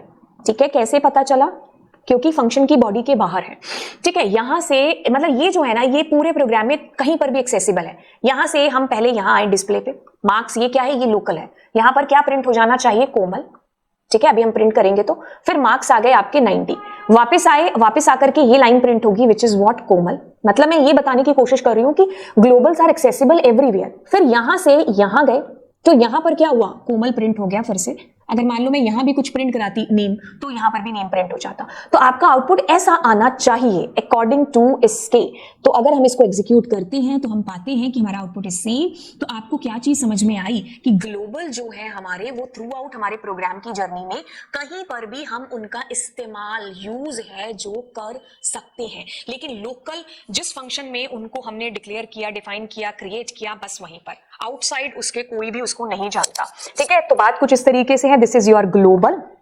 अब मैंने ग्लोबल डिक्लेयर किया, डिस्प्ले फंक्शन को जैसे ही मैं कॉल करती हूं तो ये एक्सेस यहां पर हो जाएगा, आपको कुछ भी यूज करने की जरूरत नहीं, that's it, you are able to access it directly. बाहर भी ये जो यूज कर सकते हो फंक्शन की बॉडी के, अंदर भी यूज कर सकते हो। These variable can be accessed and used anywhere in the program. दोनों में अंतर क्या है, ये फंक्शन की बॉडी के अंदर डिफाइन होते हैं, ये फंक्शन की बॉडी के बाहर आउटसाइड द फंक्शन हम डिफाइन करते हैं। ये कहीं पर भी एक्सेसिबल नहीं हो सकते हैं, सिर्फ जहां पर फंक्शन के अंदर इनको डिफाइन किया गया है वहीं पर इनका इस्तेमाल हो सकता है, लेकिन ये कहीं पर भी यूज किए जा सकते हैं। Exist only during the function execution. एक फंक्शन में जब आपने इनको डिक्लेयर किया तो उसी में ये जन्मे, उसी में इनका यूज हुआ और वहीं पर ये डेड हो गए। लेकिन अगर ग्लोबल की बात करें तो थ्रू आउट द प्रोग्राम कहीं पर भी इनका इस्तेमाल कर सकते हैं डिक्लेयर करने के बाद में। तो this was the difference between local and global. फिर हमें पता चला कि यार ग्लोबल वेरिएबल जो फंक्शन की बॉडी के बाहर यूज होते हैं और लोकल जो फंक्शन की बॉडी के अंदर यूज होते हैं। बट ये ग्लोबल कीवर्ड क्या है, इसका क्या यूज है, मतलब क्या क्यों इस्तेमाल करते हैं जब हम ग्लोबल का यूज कहीं पर भी कर सकते हैं? तो what is the use of global keyword then?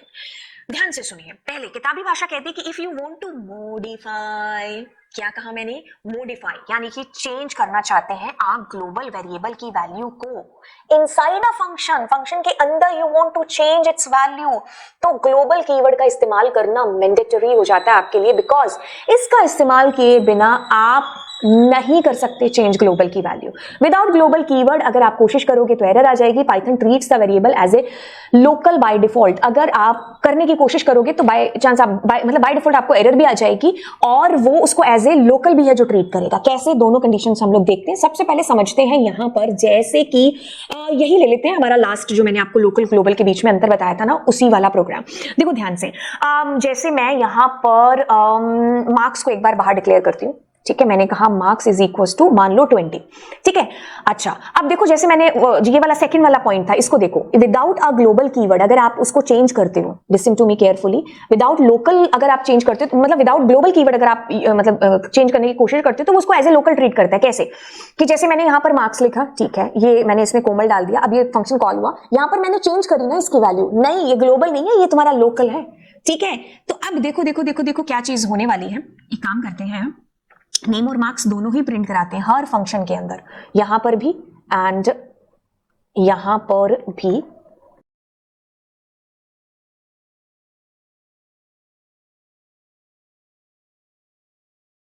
होगा, देखो क्या चीज है, ये क्या है, ये ग्लोबल है, ये क्या है, ये ग्लोबल है। यहां से आपने फंक्शन कॉल करके यहां आए तो दिस इज योर लोकल, क्योंकि ग्लोबल कीवर्ड यूज हुआ है नहीं, तो यहां क्या होगा, नेम, नेम में क्या आया आपके पास में, कोमल, ठीक है। फिर मार्क्स, मार्क्स में क्या आया आपके पास, 90, ठीक है।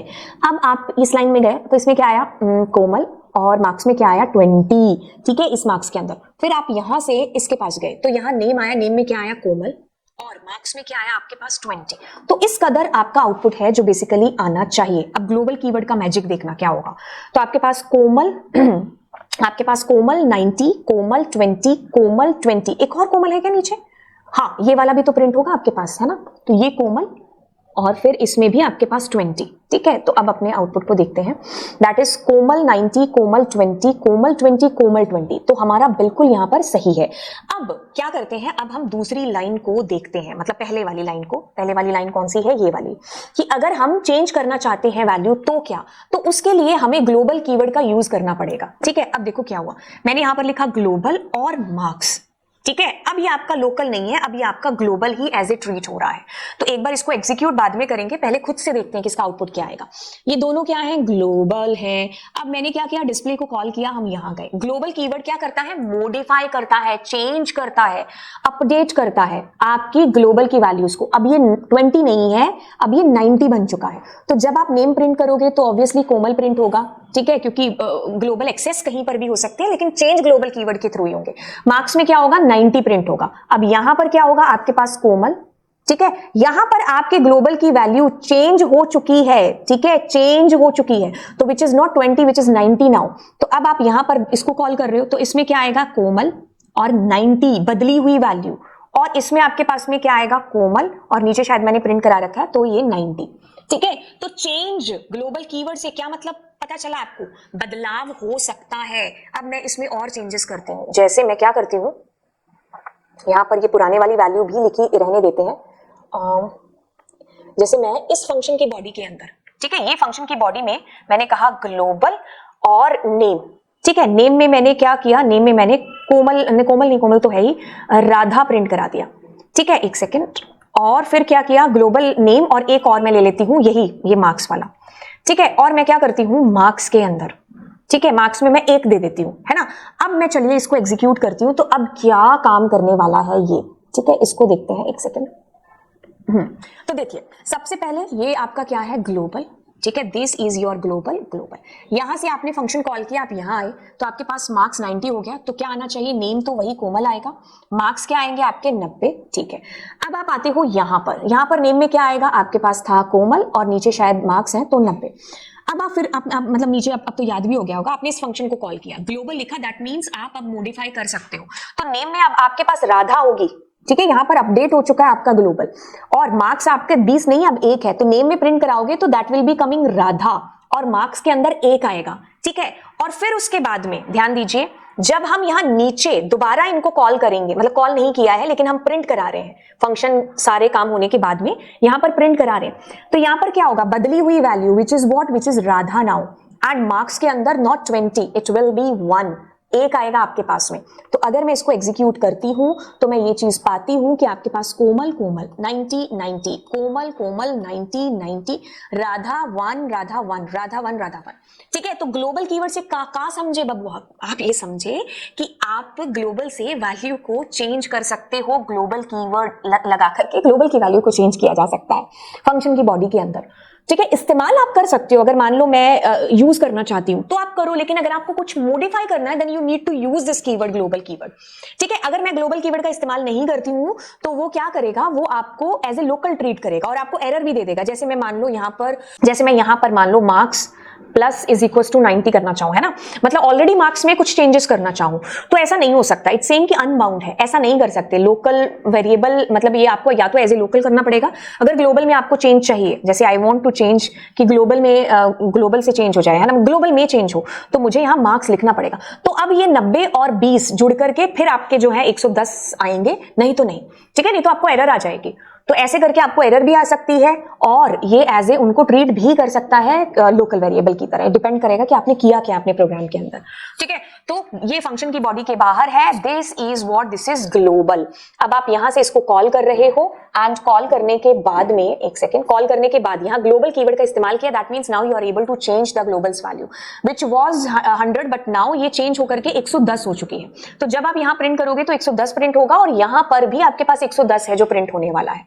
ठीक है, तो ये चीज हमें ध्यान रखनी है कि ग्लोबल कीवर्ड का इस्तेमाल किस लिए किया जाता है। कुछ केसेस हैं जिनको हम लोग यहाँ पर जल्दी देख लेते हैं। Okay, the case number 1, that is what, case number 1 आपके पास में क्या है, केस नंबर 1 आपके पास है कि आपने डी को कॉल किया, सुपर्ब। यहां पर क्या होगा, यूज कर सकते हो ग्लोबल कीवर्ड के बिना, मॉडिफाई नहीं कर सकते। अब आप मॉडिफाई की कोशिश करोगे तो not possible, you need to use global keyword. ठीक है, ग्लोबल कीवर्ड का इस्तेमाल करना पड़ेगा। तो ये आपका कंसेप्ट था ग्लोबल कीवर्ड का। तो आई होप आपको ये चीज समझ में आ गई होगी। तो लेग्बी रूल के अंदर ये चीजें जान गए हैं कि लेग्बी रूल की अगर हम बात करें, हम लोग लोकल का मतलब जान चुके हैं, ग्लोबल का। अब हम जानेंगे किसका, एनक्लोज्ड का, क्योंकि नेस्टेड फंक्शन हम यहां से शुरू करने वाले हैं। ठीक है, तो अब हमारे लेग्बी रूल का जो ई है ना वो पकड़ में आएगा। नेस्टेड फंक्शंस क्या हैं, देखिए नेस्टेड शब्द जब भी आता है, जैसे आपने जरूरी नहीं है आज पहली बार नेस्टेड फंक्शन यूज किया होगा, मतलब नेस्टेड शब्द है जो आपने सुना होगा, आपने इससे पहले nested if, nested loop, nested tuple, nested list, ये सारी चीजें आपने करी हैं। तो क्या देखा आपने उसके अंदर, आपने देखा कि लिस्ट में लिस्ट यूज होगा तो that is nested list, tuple में ट्यूपल होगा तो that is nested tuple, loop में लूप होगा तो दैट इज नेस्टेड लूप, वैसे इफ में इफ यूज होगा तो दैट इज नेस्टेड इफ। उसी तरीके से एक फंक्शन में दूसरा function, that is called nested function. बिल्कुल, पर ये होगा कैसे, हमें तो फंक्शन ही समझ में नहीं आए। अब तुम मैम आप ये नेस्टेड और ले आए, मतलब एक फंक्शन में दूसरा फंक्शन और घुसा रहे हो, है ना, तो ये कैसे करेंगे, बस बड़ी आसान सी चीज है, चलिए समझते हैं। कहते हैं कि function defined inside another function is called nested function, जो मैंने अभी तक आपको बताया। The inner function can access variable of the outer function, मतलब जो हमारा आउटर फंक्शन है उसकी वैल्यूज को इनर फंक्शन एक्सेस कर सकता है। एक चीज बता दूं, अभी तक हम लोग इस रूल को है जो यहां पर कर रहे हैं, जो कि है लेग्बी रूल, राइट। लेग्बी रूल के अंदर आपको लोकल मालूम पड़ चुका है, आपका ग्लोबल, तो एनक्लोज्ड है ना ये शब्द अब यहां पर आपके पास है जो काम आएगा। कहां पर, इस नेस्टेड के अंदर, ठीक है। तो इनर फंक्शन, आउटर फंक्शन कैसे एनक्लोजिंग की वैल्यूज को एक्सेस कर रहे होते हैं, इसको समझते हैं। जैसे मैं आप खुद भी बना के बताऊंगी। चलो पहले हम एक खुद से ही फंक्शन है जो बनाते हैं। चलिए, एक फंक्शन बनाया मैंने, यहां पर उसका नाम रखा आउटर, ठीक है। ज्यादातर मैं एग्जांपल में आउटर ही रखती हूँ। अब मैंने लिया यहां पर ए में लिया मैंने कुछ वैल्यू, अब मैं उसको प्रिंट करा रही हूँ ए। अब मैं यहां पर ही एक फंक्शन ले रही हूँ जिसका नाम रखा मैंने इनर, ठीक है। अब उसमें मैं क्या करा रही हूं, प्रिंट ए, ओके। अब मैं क्या कर रही हूं, मैं आउटर को कॉल कर रही हूं, ठीक है। अब मैं आउटर के अंदर से इनर को कॉल करना चाह रही हूं। देखो कंसेप्ट किस तरीके से, मतलब ये चीजें किस तरीके से काम करेंगे, देखिए ध्यान से। आपने आउटर को कॉल किया, आप यहां गए, आपका ये जो है फंक्शन की बॉडी के अंदर है, बट इसमें एक और नेस्टेड फंक्शन यूज हो रहा है, तो दिस इज एनक्लोजिंग, ये एनक्लोज्ड है हमारा। अब यहां पर आपके पास क्या आया, 100 प्रिंट हुआ, सुपर्ब। ये फंक्शन इज अकड़ो, जब तक कॉल नहीं करेंगे तब तक बात नहीं करेगा। तो यहां पर आई, यहां पर हमने इसको कॉल किया, और ये देखो जैसे ग्लोबल आपका अंदर फंक्शन की बॉडी के यूज हो रहा था ना, वैसे फंक्शन में जो फंक्शन है वो फ्रीली इसका इस्तेमाल कर सकता है, बिना पूछे, चेंज नहीं, इस्तेमाल। तो यहां पर भी आपके पास 100 ही है जो यूज होने वाला है। तो अगर हम चलाएंगे तो इसमें आंसर हमारा 100 आने के 100% चांसेस हैं, ठीक है। ओके, तो अब आपको ये परिभाषा समझ में आई। The function inside function is nested function, the inner function can access variable of outer function, ठीक है। तो अंदर वाले जो फंक्शन है वो बाहर वाले फंक्शन के वेरिएबल्स को यूज कर सकते हैं, ठीक है। जैसे ये वाला फंक्शन भी है, आउटर फंक्शन, यहां से यहां गए तो this is your variable including function के अंदर। अब यहां पर मैं इसको इस्तेमाल कर सकती हूं, इस्तेमाल यूज कर सकते हैं, चेंजेस नहीं। जैसे चेंजेस ग्लोबल कीवर्ड के थ्रू हुए थे ना, इसमें भी कंसेप्ट है जो आएगा। पहले तो आप इसको समझो कि हम इनर फंक्शन के अंदर आउटर फंक्शन के वेरिएबल्स का यूज है जो कर सकते हैं। In a nested function if you want to modify a variable the enclosing function, मतलब अगर आप मॉडिफाई करना चाहते हो तो क्या यूज है जो होगा यहां पर, फिर हम नॉन लोकल कीवर्ड्स है जिसका इस्तेमाल करेंगे। बिना नॉन लोकल के हम चेंज नहीं कर सकते वैल्यूज को, ठीक है। वो फिर लोकल की तरह ही है जो ट्रीट होने वाली है, चेंज नहीं हो सकता, ठीक है। तो अब एक काम करते हैं, अब हम यहां पर इस कंसेप्ट को, पहले जो नेस्टेड फंक्शन है उसके कंसेप्ट को और ज्यादा डीप में जान लेते हैं। जैसे मैं एक और फंक्शन बनाती हूं, जैसे मैंने कहा इनर 1, फिर मैंने कहा डेफ इनर 2, ठीक है। अब मैं इसके अंदर प्रिंट, और मैंने कहा ए प्रिंट हो जाए, ठीक है। अब एक काम करते हैं, यहां पर ए इज इक्वल टू 100। तो एक चीज देखिए, ये आपका ग्लोबल है, ठीक है, और ये आपका क्या है, ये एनक्लोजिंग है, ठीक है। तो अब देखो क्या चीज होगी, जैसे मैंने इनर 1 को कॉल किया और मैंने इनर 2 को कॉल किया, ठीक है। अब देखो क्या है, ये पहले ना किसको, मतलब ऐसा नहीं है कि ये ग्लोबल को यूज कर बैठेंगे, ये अपने फंक्शन के बाहर ही देखेंगे। देखो इस कंसेप्ट में एक बड़ी इंपॉर्टेंट सी चीज निकल के आ रही है, दिस इज, जैसे मैं यहां पर अभी थोड़ी देर में प्रिंट ए लिखूंगी, ठीक है। अब देखो क्या होगा, यहां से आप जंप करके यहां गए तो यहां 100 प्रिंट होगा। फिर क्या होगा, इनर 1 को कॉल किया तो आप ये नहीं कह सकते कि इसमें ये 100 आएगा। ओ माय गॉड, एक सेकंड रुको, मुझे वैल्यूज को चेंज करने दो। Let me put their value which is यहां पर कुछ ऐसा डालने दो, और यहां पर प्रिंट ए, ठीक है। अब इसको करके बताते हैं। तो नेस्टेड का कंसेप्ट मैं चाहती हूँ एक दो एग्जांपल से ना और ज्यादा पक्का हो जाए, ठीक है। देखो यहां से आप यहां गए, ठीक है, यहां से आप यहां गए तो अब यहां पर 100 प्रिंट होगा, सुपर। यहां से आप यहां गए तो इट डजंट मीन कि अब हम इस ग्लोबल की वैल्यू को प्रिंट कराएंगे। तो ये क्या करेगा, ये पहले इसी से मुलाकात करेगा। जैसे गेट के बाहर गए हम, तो हम गेट के बाहर गए तो अपने ही दायरे में रहेंगे ना, ऐसा तो नहीं कि बहुत बाहर पहुंच जाएंगे। तो ये यहां से बाहर निकल के इसकी 100 की वैल्यू प्रिंट कराएगा। फिर यहां से जब कॉल हुआ तो ये भी 100 प्रिंट कराएगा। यहां पर आपके पास में ये आपने जो लिखा है 90,000, this is going to be print, right.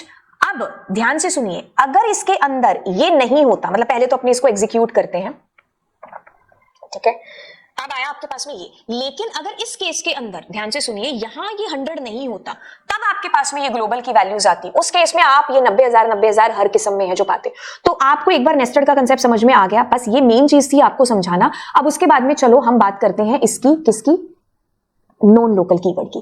तो नॉन लोकल कीवर्ड का मतलब कहां पर है जो आता है, नॉन लोकल जब आप चेंज करना चाहते हैं वैल्यूज को, किसकी, इस एनक्लोजिंग की। अब मैं क्या करती हूं, मैं यहां पर नॉन लोकल जो है लिखती हूं और मैं कहती हूं ए, एंड अब मैं ए के अंदर कुछ और वैल्यू डाल देती हूं, ठीक है। तो अब देखिए ध्यान से क्या चीज होने वाली है, दिस इज योर ग्लोबल, या दिस इज योर ग्लोबल। यहां से आप यहां गए, दिस इज योर एनक्लोजिंग, और 100 प्रिंट हो गया इसके अंदर।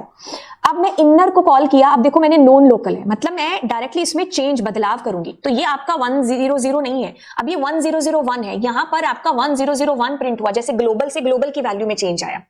फिर यहां से आपने इसको कॉल किया तो ये क्या हुआ, बदली हुई वैल्यू प्रिंट कराएगा ना, that is not 100, this is 1001। फिर आप फंक्शन कॉल करके जब वापस आए तो ये अपनी ग्लोबल की वैल्यू है जो प्रिंट कराएगा, है ना। तो इनका स्कोप देखो क्या है, आप कैसे चेंज कर सकते हो, मॉडिफाई कर सकते हो और कैसे आप यूज कर सकते हो। देखो मॉडिफाई करोगे ग्लोबल को तो ग्लोबल कीवर्ड से, और नॉन लोकल को यानी कि जो एनक्लोजिंग है उनको नॉन लोकल कीवर्ड से यूज आप फ्रीली कर पाओगे। ठीक है, तो ये आपके पास में 1001001 इस तरीके से ये यूज हुआ, मतलब नॉन लोकल से आप चेंज कर पाए नॉन लोकल की वैल्यू में। नॉन लोकल मतलब मैं एनक्लोजिंग की बात कर रही हूं। ठीक है, तो ये एक केस हुआ जो आपको समझना है इसके अंदर। चलिए मैं दोबारा से इस कंसेप्ट को क्लियर करते हुए चलूं कि जैसे ये बेसिक सा प्रोग्राम है आपके पास में, आप यहां पर आए, दिस इज योर एनक्लोजिंग यानी कि नॉन लोकल वेरिएबल। अब आपने यहां से इनर फंक्शन को कॉल किया। ठीक है, नॉन लोकल यूज होते ही मतलब आपका कनेक्शन इसके साथ बैठ गया। अब आप इसमें चेंज कर रहे हो, इसमें पहले वैल्यू 10 थी, अब 10 और 5 मिड करके इसमें 15 हो गया, तो यहां पर आपके पास 15 is going to be print. और अगर आप जो है बाहर की साइड भी प्रिंट करोगे तो यहां पर भी 15 प्रिंट होगा क्योंकि वैल्यू बदल चुकी है अभी। ठीक है, तो यहां पर भी मैं एक कंपैरिजन करा देती हूं। दिस इज योर ग्लोबल, यहां से आप यहां आए, this is your non local या फिर एनक्लोजिंग। क्या प्रिंट होने वाला है? 3। ठीक है, अब हमने क्या किया यहां पर, हाँ ये मैंने ग्लोबल कीवर्ड का इस्तेमाल करके भी बताया है कि क्या क्या होगा इसमें बेसिकली। तो यहां पर क्या होगा, ए यानी कि 3 प्रिंट हो जाएगा। देखो तो अपने ही फंक्शन की बॉडी के अंदर की वैल्यू प्रिंट होगी। फिर क्या हुआ, इनर को कॉल किया, सुपर। अब ग्लोबल कहां है? ये रहा ग्लोबल। अब ग्लोबल कीवर्ड से तुम फंक्शन में मतलब फंक्शन के अंदर फंक्शन यूज करके भी ग्लोबल का इस्तेमाल कर सकते हो। तो यहां ये वाला जो 10 है ना, इसमें चेंज आएगा, that is going to be 10,000 आपका। यहां पर क्या प्रिंट होगा, अब यही वैल्यू प्रिंट होगी विच इज ये 10,000। ठीक है, अब क्या हुआ, अब आप इस फंक्शन के बाहर आए, ये क्या करेगा, ये तो अपने ही फंक्शन की वैल्यू प्रिंट कराएगा ना। इसको क्या मतलब, इसने थोड़ी ना ग्लोबल यूज किया है, तो that is going to be print 3। वापस आए, बाहर आए, सारा काम किया, अब यहां पर क्या प्रिंट होने वाला है, जो वैल्यू बदल चुकी है वो ये। ठीक है, ये वाली वैल्यू 10,000 आपके पास। अब देखो अगर मैं यहां ग्लोबल की जगह नॉन लोकल लगाती तो मेरा कनेक्शन इसके साथ बैठता, ना कि इसके साथ। अगर मैं यहां ग्लोबल लगा रही हूं तो मैं इंपैक्ट इस पर डाल रही हूं, नॉन लोकल डाल रही हूं तो मैं इस पर इंपैक्ट डाल रही हूं। समझो इस चीज को कि दोनों तीनों चीजों में क्या अंतर मतलब जो है हो रहा है। देखो अगर मैंने ग्लोबल किया तो इंपैक्ट इस पर पड़ा, नॉन लोकल डालते ही इंपैक्ट जो पड़ रहा है वो इस पर पड़ रहा है। ठीक है, अब यहां से दिस इज योर ग्लोबल, अब मैंने आउटर को कॉल किया, यहां पर गई तो यहां पर आपका 3 प्रिंट हो गया। ठीक है, फिर उसके बाद यहां पर आए तो यहां पर भी आपका 3 प्रिंट हुआ, हो गया। फिर हम आए यहां से हमने कॉल किया इसको, तो नॉन लोकल मतलब इसके साथ हो गया। अब ये 3 से हमारा 10,000 ये बदल चुका है, तो यहां पर क्या प्रिंट होगा, यही प्रिंट होगा विच इज 10,000 आपके पास प्रिंट हो गया, ये रहा। फिर आप फंक्शन की बॉडी के बाहर आते हो तो इसमें भी ये बदली हुई अपने ही फंक्शन के अंदर की वैल्यू है जो प्रिंट होगी। ठीक है, अब जब आप फंक्शन की बॉडी के बाहर आओगे तो यहां पर क्या प्रिंट होगा, यहां पर यही प्रिंट होगा जो कि ग्लोबल के अंदर अभी तक है विच इज व्हाट 10। ठीक है, तो ये आपका ग्लोबल और नॉन लोकल कीवर्ड जब आप इस्तेमाल कर रहे हो तब की बात है। तो मैंने आपको आपका नेस्टेड फंक्शन का कंसेप्ट है जो आपको यहां पर क्लियर कर दिया। बिल्कुल, अब ये सारे कंसेप्ट्स जो हमने अभी तक समझे, हमने समझा क्या, ग्लोबल, लोकल, एनक्लोजिंग, अब इन बिल्ट इन को भी हम लोग हैं जो यहां पर जानेंगे। इन सबको एक ही प्रोग्राम के अंदर चलिए मर्ज करते हैं सारी चीजों को। ठीक है, ओके, इसके लिए क्या करेंगे, एक बार हम अपना ही फंक्शन है जो बनाते हैं। ठीक है, मतलब अब मैं क्या करूंगी, जैसे मैं नॉन लोकल वगैरह सब हटा देती हूँ। ठीक है, एक ही फंक्शन लेती हूँ, दो फंक्शन लेने की नीड नहीं है हमें। ठीक है, इनर 1 ही मैंने लिया यहाँ पर। ठीक है, इनर 1, ओके। और अब देखिए मैं इसको जब एग्जीक्यूट करूंगी तो मेरे पास क्या आना चाहिए। आप इस चीज को समझो कि सबसे कम जो स्कोप है ना वो क्या है, लोकल का है। उसकी बॉडी के बाहर कौन है आपके पास, एनक्लोजिंग। ठीक है, उसकी बॉडी के बाहर कौन है, ग्लोबल। उसके बाद स्कोप किसका है, बिल्ट इन का। ठीक है, अब देखो क्या होगा, दिस इज योर ग्लोबल। ठीक है, यहां पर गए तो क्या प्रिंट हुआ, ए में 100 है तो 100 प्रिंट हो गया, सुपर कूल। फिर क्या हुआ, यहां से आपने जब इनर को कॉल किया तो ये क्या है, ये अपने फंक्शन के अंदर का प्रिंट कराएगा जो कि ये है, करा दिया। ठीक है, अब हम बाहर आए तो इसने क्या कराया, इसने अपनी वैल्यू प्रिंट कराई जो भी हमने लिखा हुआ है 99 जो भी है ना। तो अब मैं इसको एग्जीक्यूट करती हूँ तो ये मेरे को यही प्रिंट कराएगा जो कि ये है। ठीक है, अब देखो क्या है, अब मान लीजिए आपके पास मतलब इसमें किसका स्कोप आपको देखने को मिला, लोकल का, कि अपने ही वैल्यू है जो पहले प्रिंट होगी। मतलब ये 1001 खुद की वैल्यू प्रिंट कराएगा, ये ए में 100 है, ये खुद की वैल्यू प्रिंट कराएगा। अगर मान लो मैं यहां पर ये जो लोकल है इसको खत्म कर दूं तो अब क्या होगा, अब ये नहीं आ मतलब इस फंक्शन के अंदर है ना, तो ये अब अपने से बाहर वाले की वैल्यू को देखेगा। मतलब जैसे अगर मेरे घर में चीनी खत्म है तो मैं बाहर जाके बाहर वाली दुकान से लूंगी ना, तो ये वही चीज करेगा। अब अगर मैं इसको एग्जीक्यूट करूंगी तो अब क्या आएगा, ये क्या है, दिस इज योर ग्लोबल। तो आप यहां पर गए, ये 100 आपका प्रिंट हो जाएगा, इसको यहां लिख लेते हैं। फिर जैसे ही आपने फंक्शन को कॉल किया इसको, तो अब इसके पास तो वैल्यू ही नहीं है, ए है ही नहीं है, तो वो किसके पास जाएगा, इस 100 के पास जाएगा। तो यहां आपके पास ये 100 आ गया। जब फंक्शन से बाहर आए तो इसने ये वाली वैल्यू प्रिंट करा दी जो है। ठीक है, तो ये इसके आउटपुट में आपको ये चीज समझनी है तो अब देखो स्कोप, देखो यहाँ पर ये आप चारों पांचों चीजों में इसके स्कोप को समझने की कोशिश कर रहे हो। तो अब मैं जब इसको एग्जीक्यूट करूंगी तो ये मेरे को 100 और ये दे रहा है। अब मैं एक और काम करती हूँ कि मैं क्या करती हूँ, यहाँ पर इसी को हटा देती हूँ, यही हटा देती हूँ मैंने, जो है लोकल एनक्लोजिंग उसी को हटा दिया।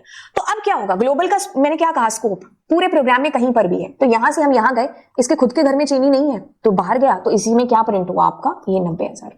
फिर इसने देखा बाहर भी नहीं है चीनी, तो क्या कहा, ग्लोबल में देखते हैं, तो ग्लोबल की वैल्यू प्रिंट हो गई, इसमें भी ग्लोबल की वैल्यू आपके पास प्रिंट हुई, है ना। तो अब मैं इसको एग्जीक्यूट करती हूँ तो ये आपको ग्लोबल की वैल्यू है जो प्रिंट करा के बताएगा।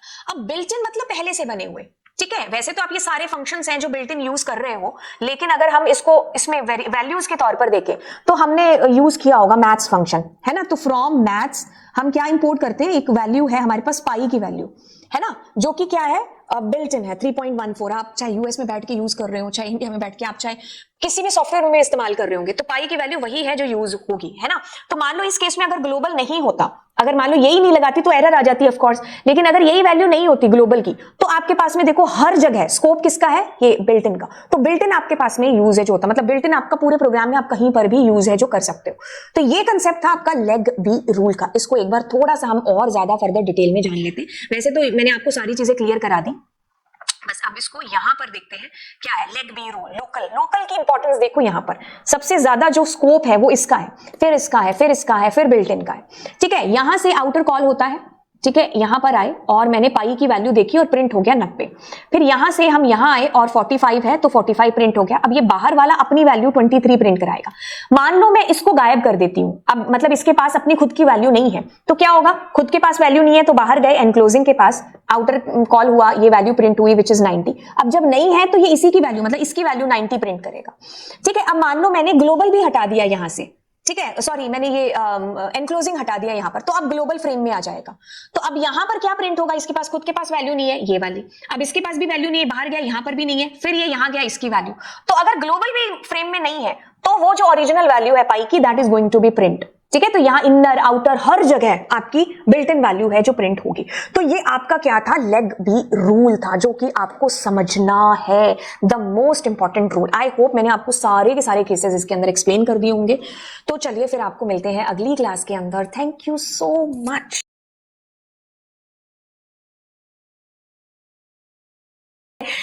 तो यहां पर हम लोग जानने वाले हैं म्यूटेबल, इम्यूटेबल, जो हमारे आर्ग्यूमेंट्स हैं जो हम पास करते हैं फंक्शन के अंदर, तो उनमें क्या अंतर है, क्या है जो चेंजेस होते हैं अगर हम म्यूटेबल को पास करते हैं या इम्यूटेबल को पास करते हैं, तो क्या क्या चेंजेस हमें देखने को मिलते हैं, वो सारी चीजें हम लोग आज इस क्लास में देखेंगे। हम फंक्शंस के अंदर इनको देखने से पहले एक बार बेसिक देख लेते हैं कि पाइथन के अंदर म्यूटेबल और इम्यूटेबल का क्या कंसेप्ट है। देखिए सबसे पहले तो बात करें अगर इम्यूटेबल की, तो इम्यूटेबल मतलब सलमान खान, मतलब एक बार जो कमिटमेंट कर दी सो कर दिया ना, डायलॉग पुराना है बट ये बिल्कुल परफेक्ट है इसको समझने के लिए कि इम्यूटेबल का मतलब जो कैन नॉट चेंज, मतलब बदल नहीं सकते हैं। सवारी अगर एक बार आपने बिठा ली उसके बाद में वही जो है एंड तक, अंजाम तक रहेगी, चेंज नहीं हो सकती। जैसे अगर हम इम्यूटेबल की बात करें तो आपने integers, string, float, tuple, boolean, इन सब के साथ काम किया है, तो ये सब के सब इम्यूटेबल में आते हैं। मतलब वंस दे आर क्रिएटेड, एक बार जब वो क्रिएट हो गए उसके बाद में you can not do any change in that, आप उसमें कोई भी चेंज नहीं कर सकते हो।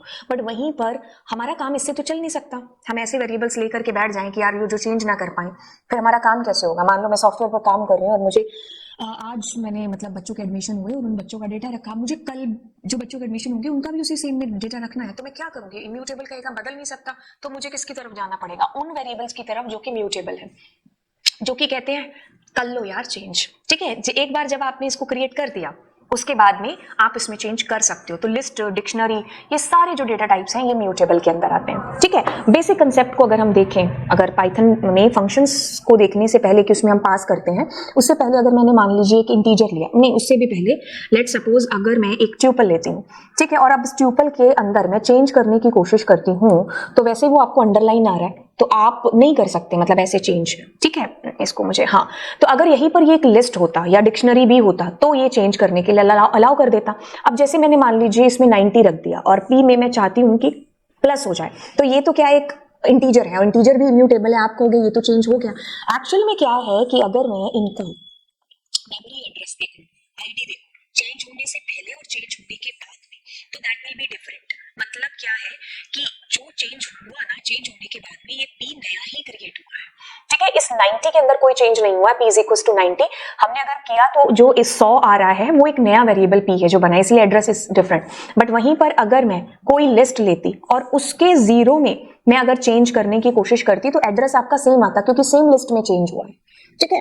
तो म्यूटेबल और इम्यूटेबल में आई थिंक आपको क्लियर हो गई होंगी चीजें। अब क्या फर्क पड़ता है कि अगर ये एक डिक्शनरी है, ठीक है, अगर मैं डिक्शनरी के ए में चेंज चाहती हूं कि कोई चेंज आ जाए तो दैट इज पॉसिबल, सेम आपका एड्रेस आएगा, ठीक है। तो ये म्यूटेबल और इम्यूटेबल बेसिक्स ऑफ पाइथन में ऐसे काम है जो करते हैं, ठीक है। अब हम चलते हैं, जब हम इनको अपने फंक्शन के अंदर पास करते हैं आर्ग्यूमेंट के तौर पर, तब क्या होता है। बाय द वे इसको देखते हैं कि if argument is immutable the function can not modify, क्योंकि उसका नेचर ही है ना, फंक्शन क्या करे, चेंज ही नहीं कर पाएगा। म्यूटेबल की बात करेंगे तो हाँ, उसकी वैल्यू में वैसे ही चेंज है जो हो जाएगा। तो सबसे पहले हम इम्यूटेबल को लेते हैं, जैसे मैंने नंबर 5 लिया, अब मैं क्या करती हूँ, इसमें पास करती हूँ इस 5 को। तो अब मैंने क्या किया, 5 और 15, तो मेरे ये क्या हो गए यहाँ, मतलब 5 और 10 कितने हो गए आपके पास, 15, 15 हो गए। तो 15 आपका यहाँ पर है जो प्रिंट हो गया। अब जब आप यहाँ पर आकर के इसको प्रिंट करोगे तो ये तो वही है जो है, मतलब 5, ये तो लोकल ग्लोबल के कंसेप्ट से भी आपका वैसे भी क्लियर हो चुका है पहले से ही। तो नम क्या है, एक इंटीजर है, यानी कि एक इम्यूटेबल है। जब हम इसको पास करेंगे ना तो क्या होगा, पाइथन क्रिएट्स ए कॉपी इसकी क्रिएट हो जाती है। मतलब जैसे मैंने num इज इक्वल टू 5, तो अब ये 5 इसकी वैल्यू है ना, तो ये आपके पास हुई। अब इसका इससे कोई लेना देना नहीं है, आप इसको चेंज नहीं कर सकते। वो अलग बात है कि आप ग्लोबल कीवर्ड का इस्तेमाल करके जरूर चेंज कर सकते हो, ठीक है। तो ग्लोबल का यूज करके आपने चेंज कर दिया, पर उसमें भी कंसेप्ट यही वाला फॉलो होगा, म्यूटेबल इम्यूटेबल वाला, क्योंकि ये तो चेंज होगा ही नहीं ना, एक नया ही वेरिएबल आपका ग्लोबल उस टाइम पर भी बन जाएगा, ठीक है। डीपनेस समझो इस टॉपिक की क्या है। तो इम्यूटेबल किसी भी हाल में चेंज नहीं हो सकता, कहने का मतलब है। तो जब इसने किया, इसको पास, इसकी कॉपी हुई है, कॉपी जब पास हुई तो ओरिजिनल में कोई चेंज होगा नहीं। Changes inside the function do not affect original value पर फर्क डालेंगे ही नहीं, ठीक है। तो जैसे अगर मैं इसको एग्जीक्यूट करूं और मैंने क्या किया, एक फंक्शन बनाया global, of course global keyword से हम फंक्शन नहीं बना सकते, बट हम लोग यहाँ पर म्यूटेबल एंड इम्यूटेबल के कंसेप्ट को समझ रहे हैं ना। ओके, तो मैंने क्या कहा, प्रिंट आईडी किसका, ए का,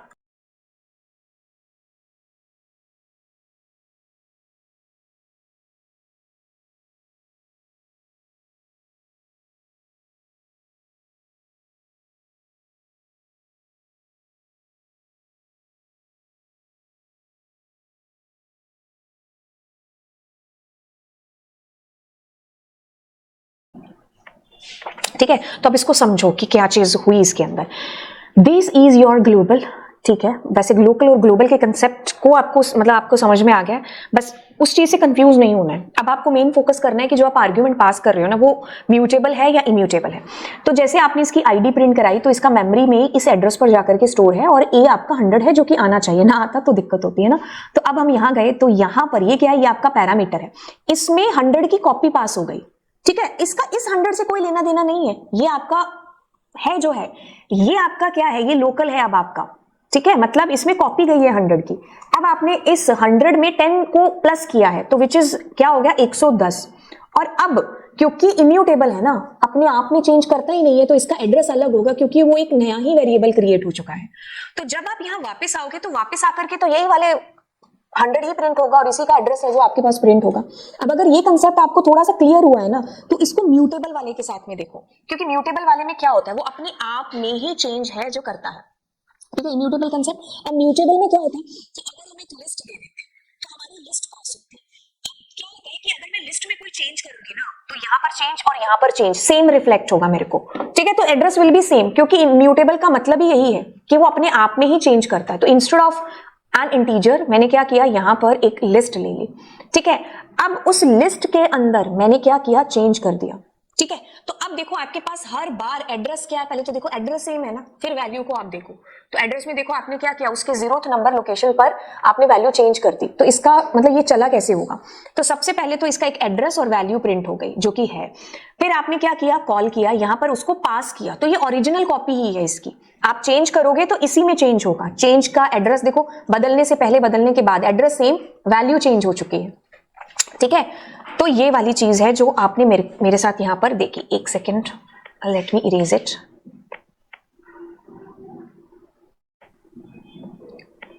ठीक है, तो आपको एक चीज समझ में आई कि म्यूटेबल, जैसे लिस्ट की बात हो रही है तो लिस्ट इज म्यूटेबल। कहता है कि the function modify the original list because mutable object are passed by reference, मतलब रेफरेंस का मतलब एड्रेस पास होता है, तो अगर चेंज होगा तो ओरिजिनल में ही चेंज है जो होगा। Changes inside the function affects the original list को चेंज है जो करेंगे।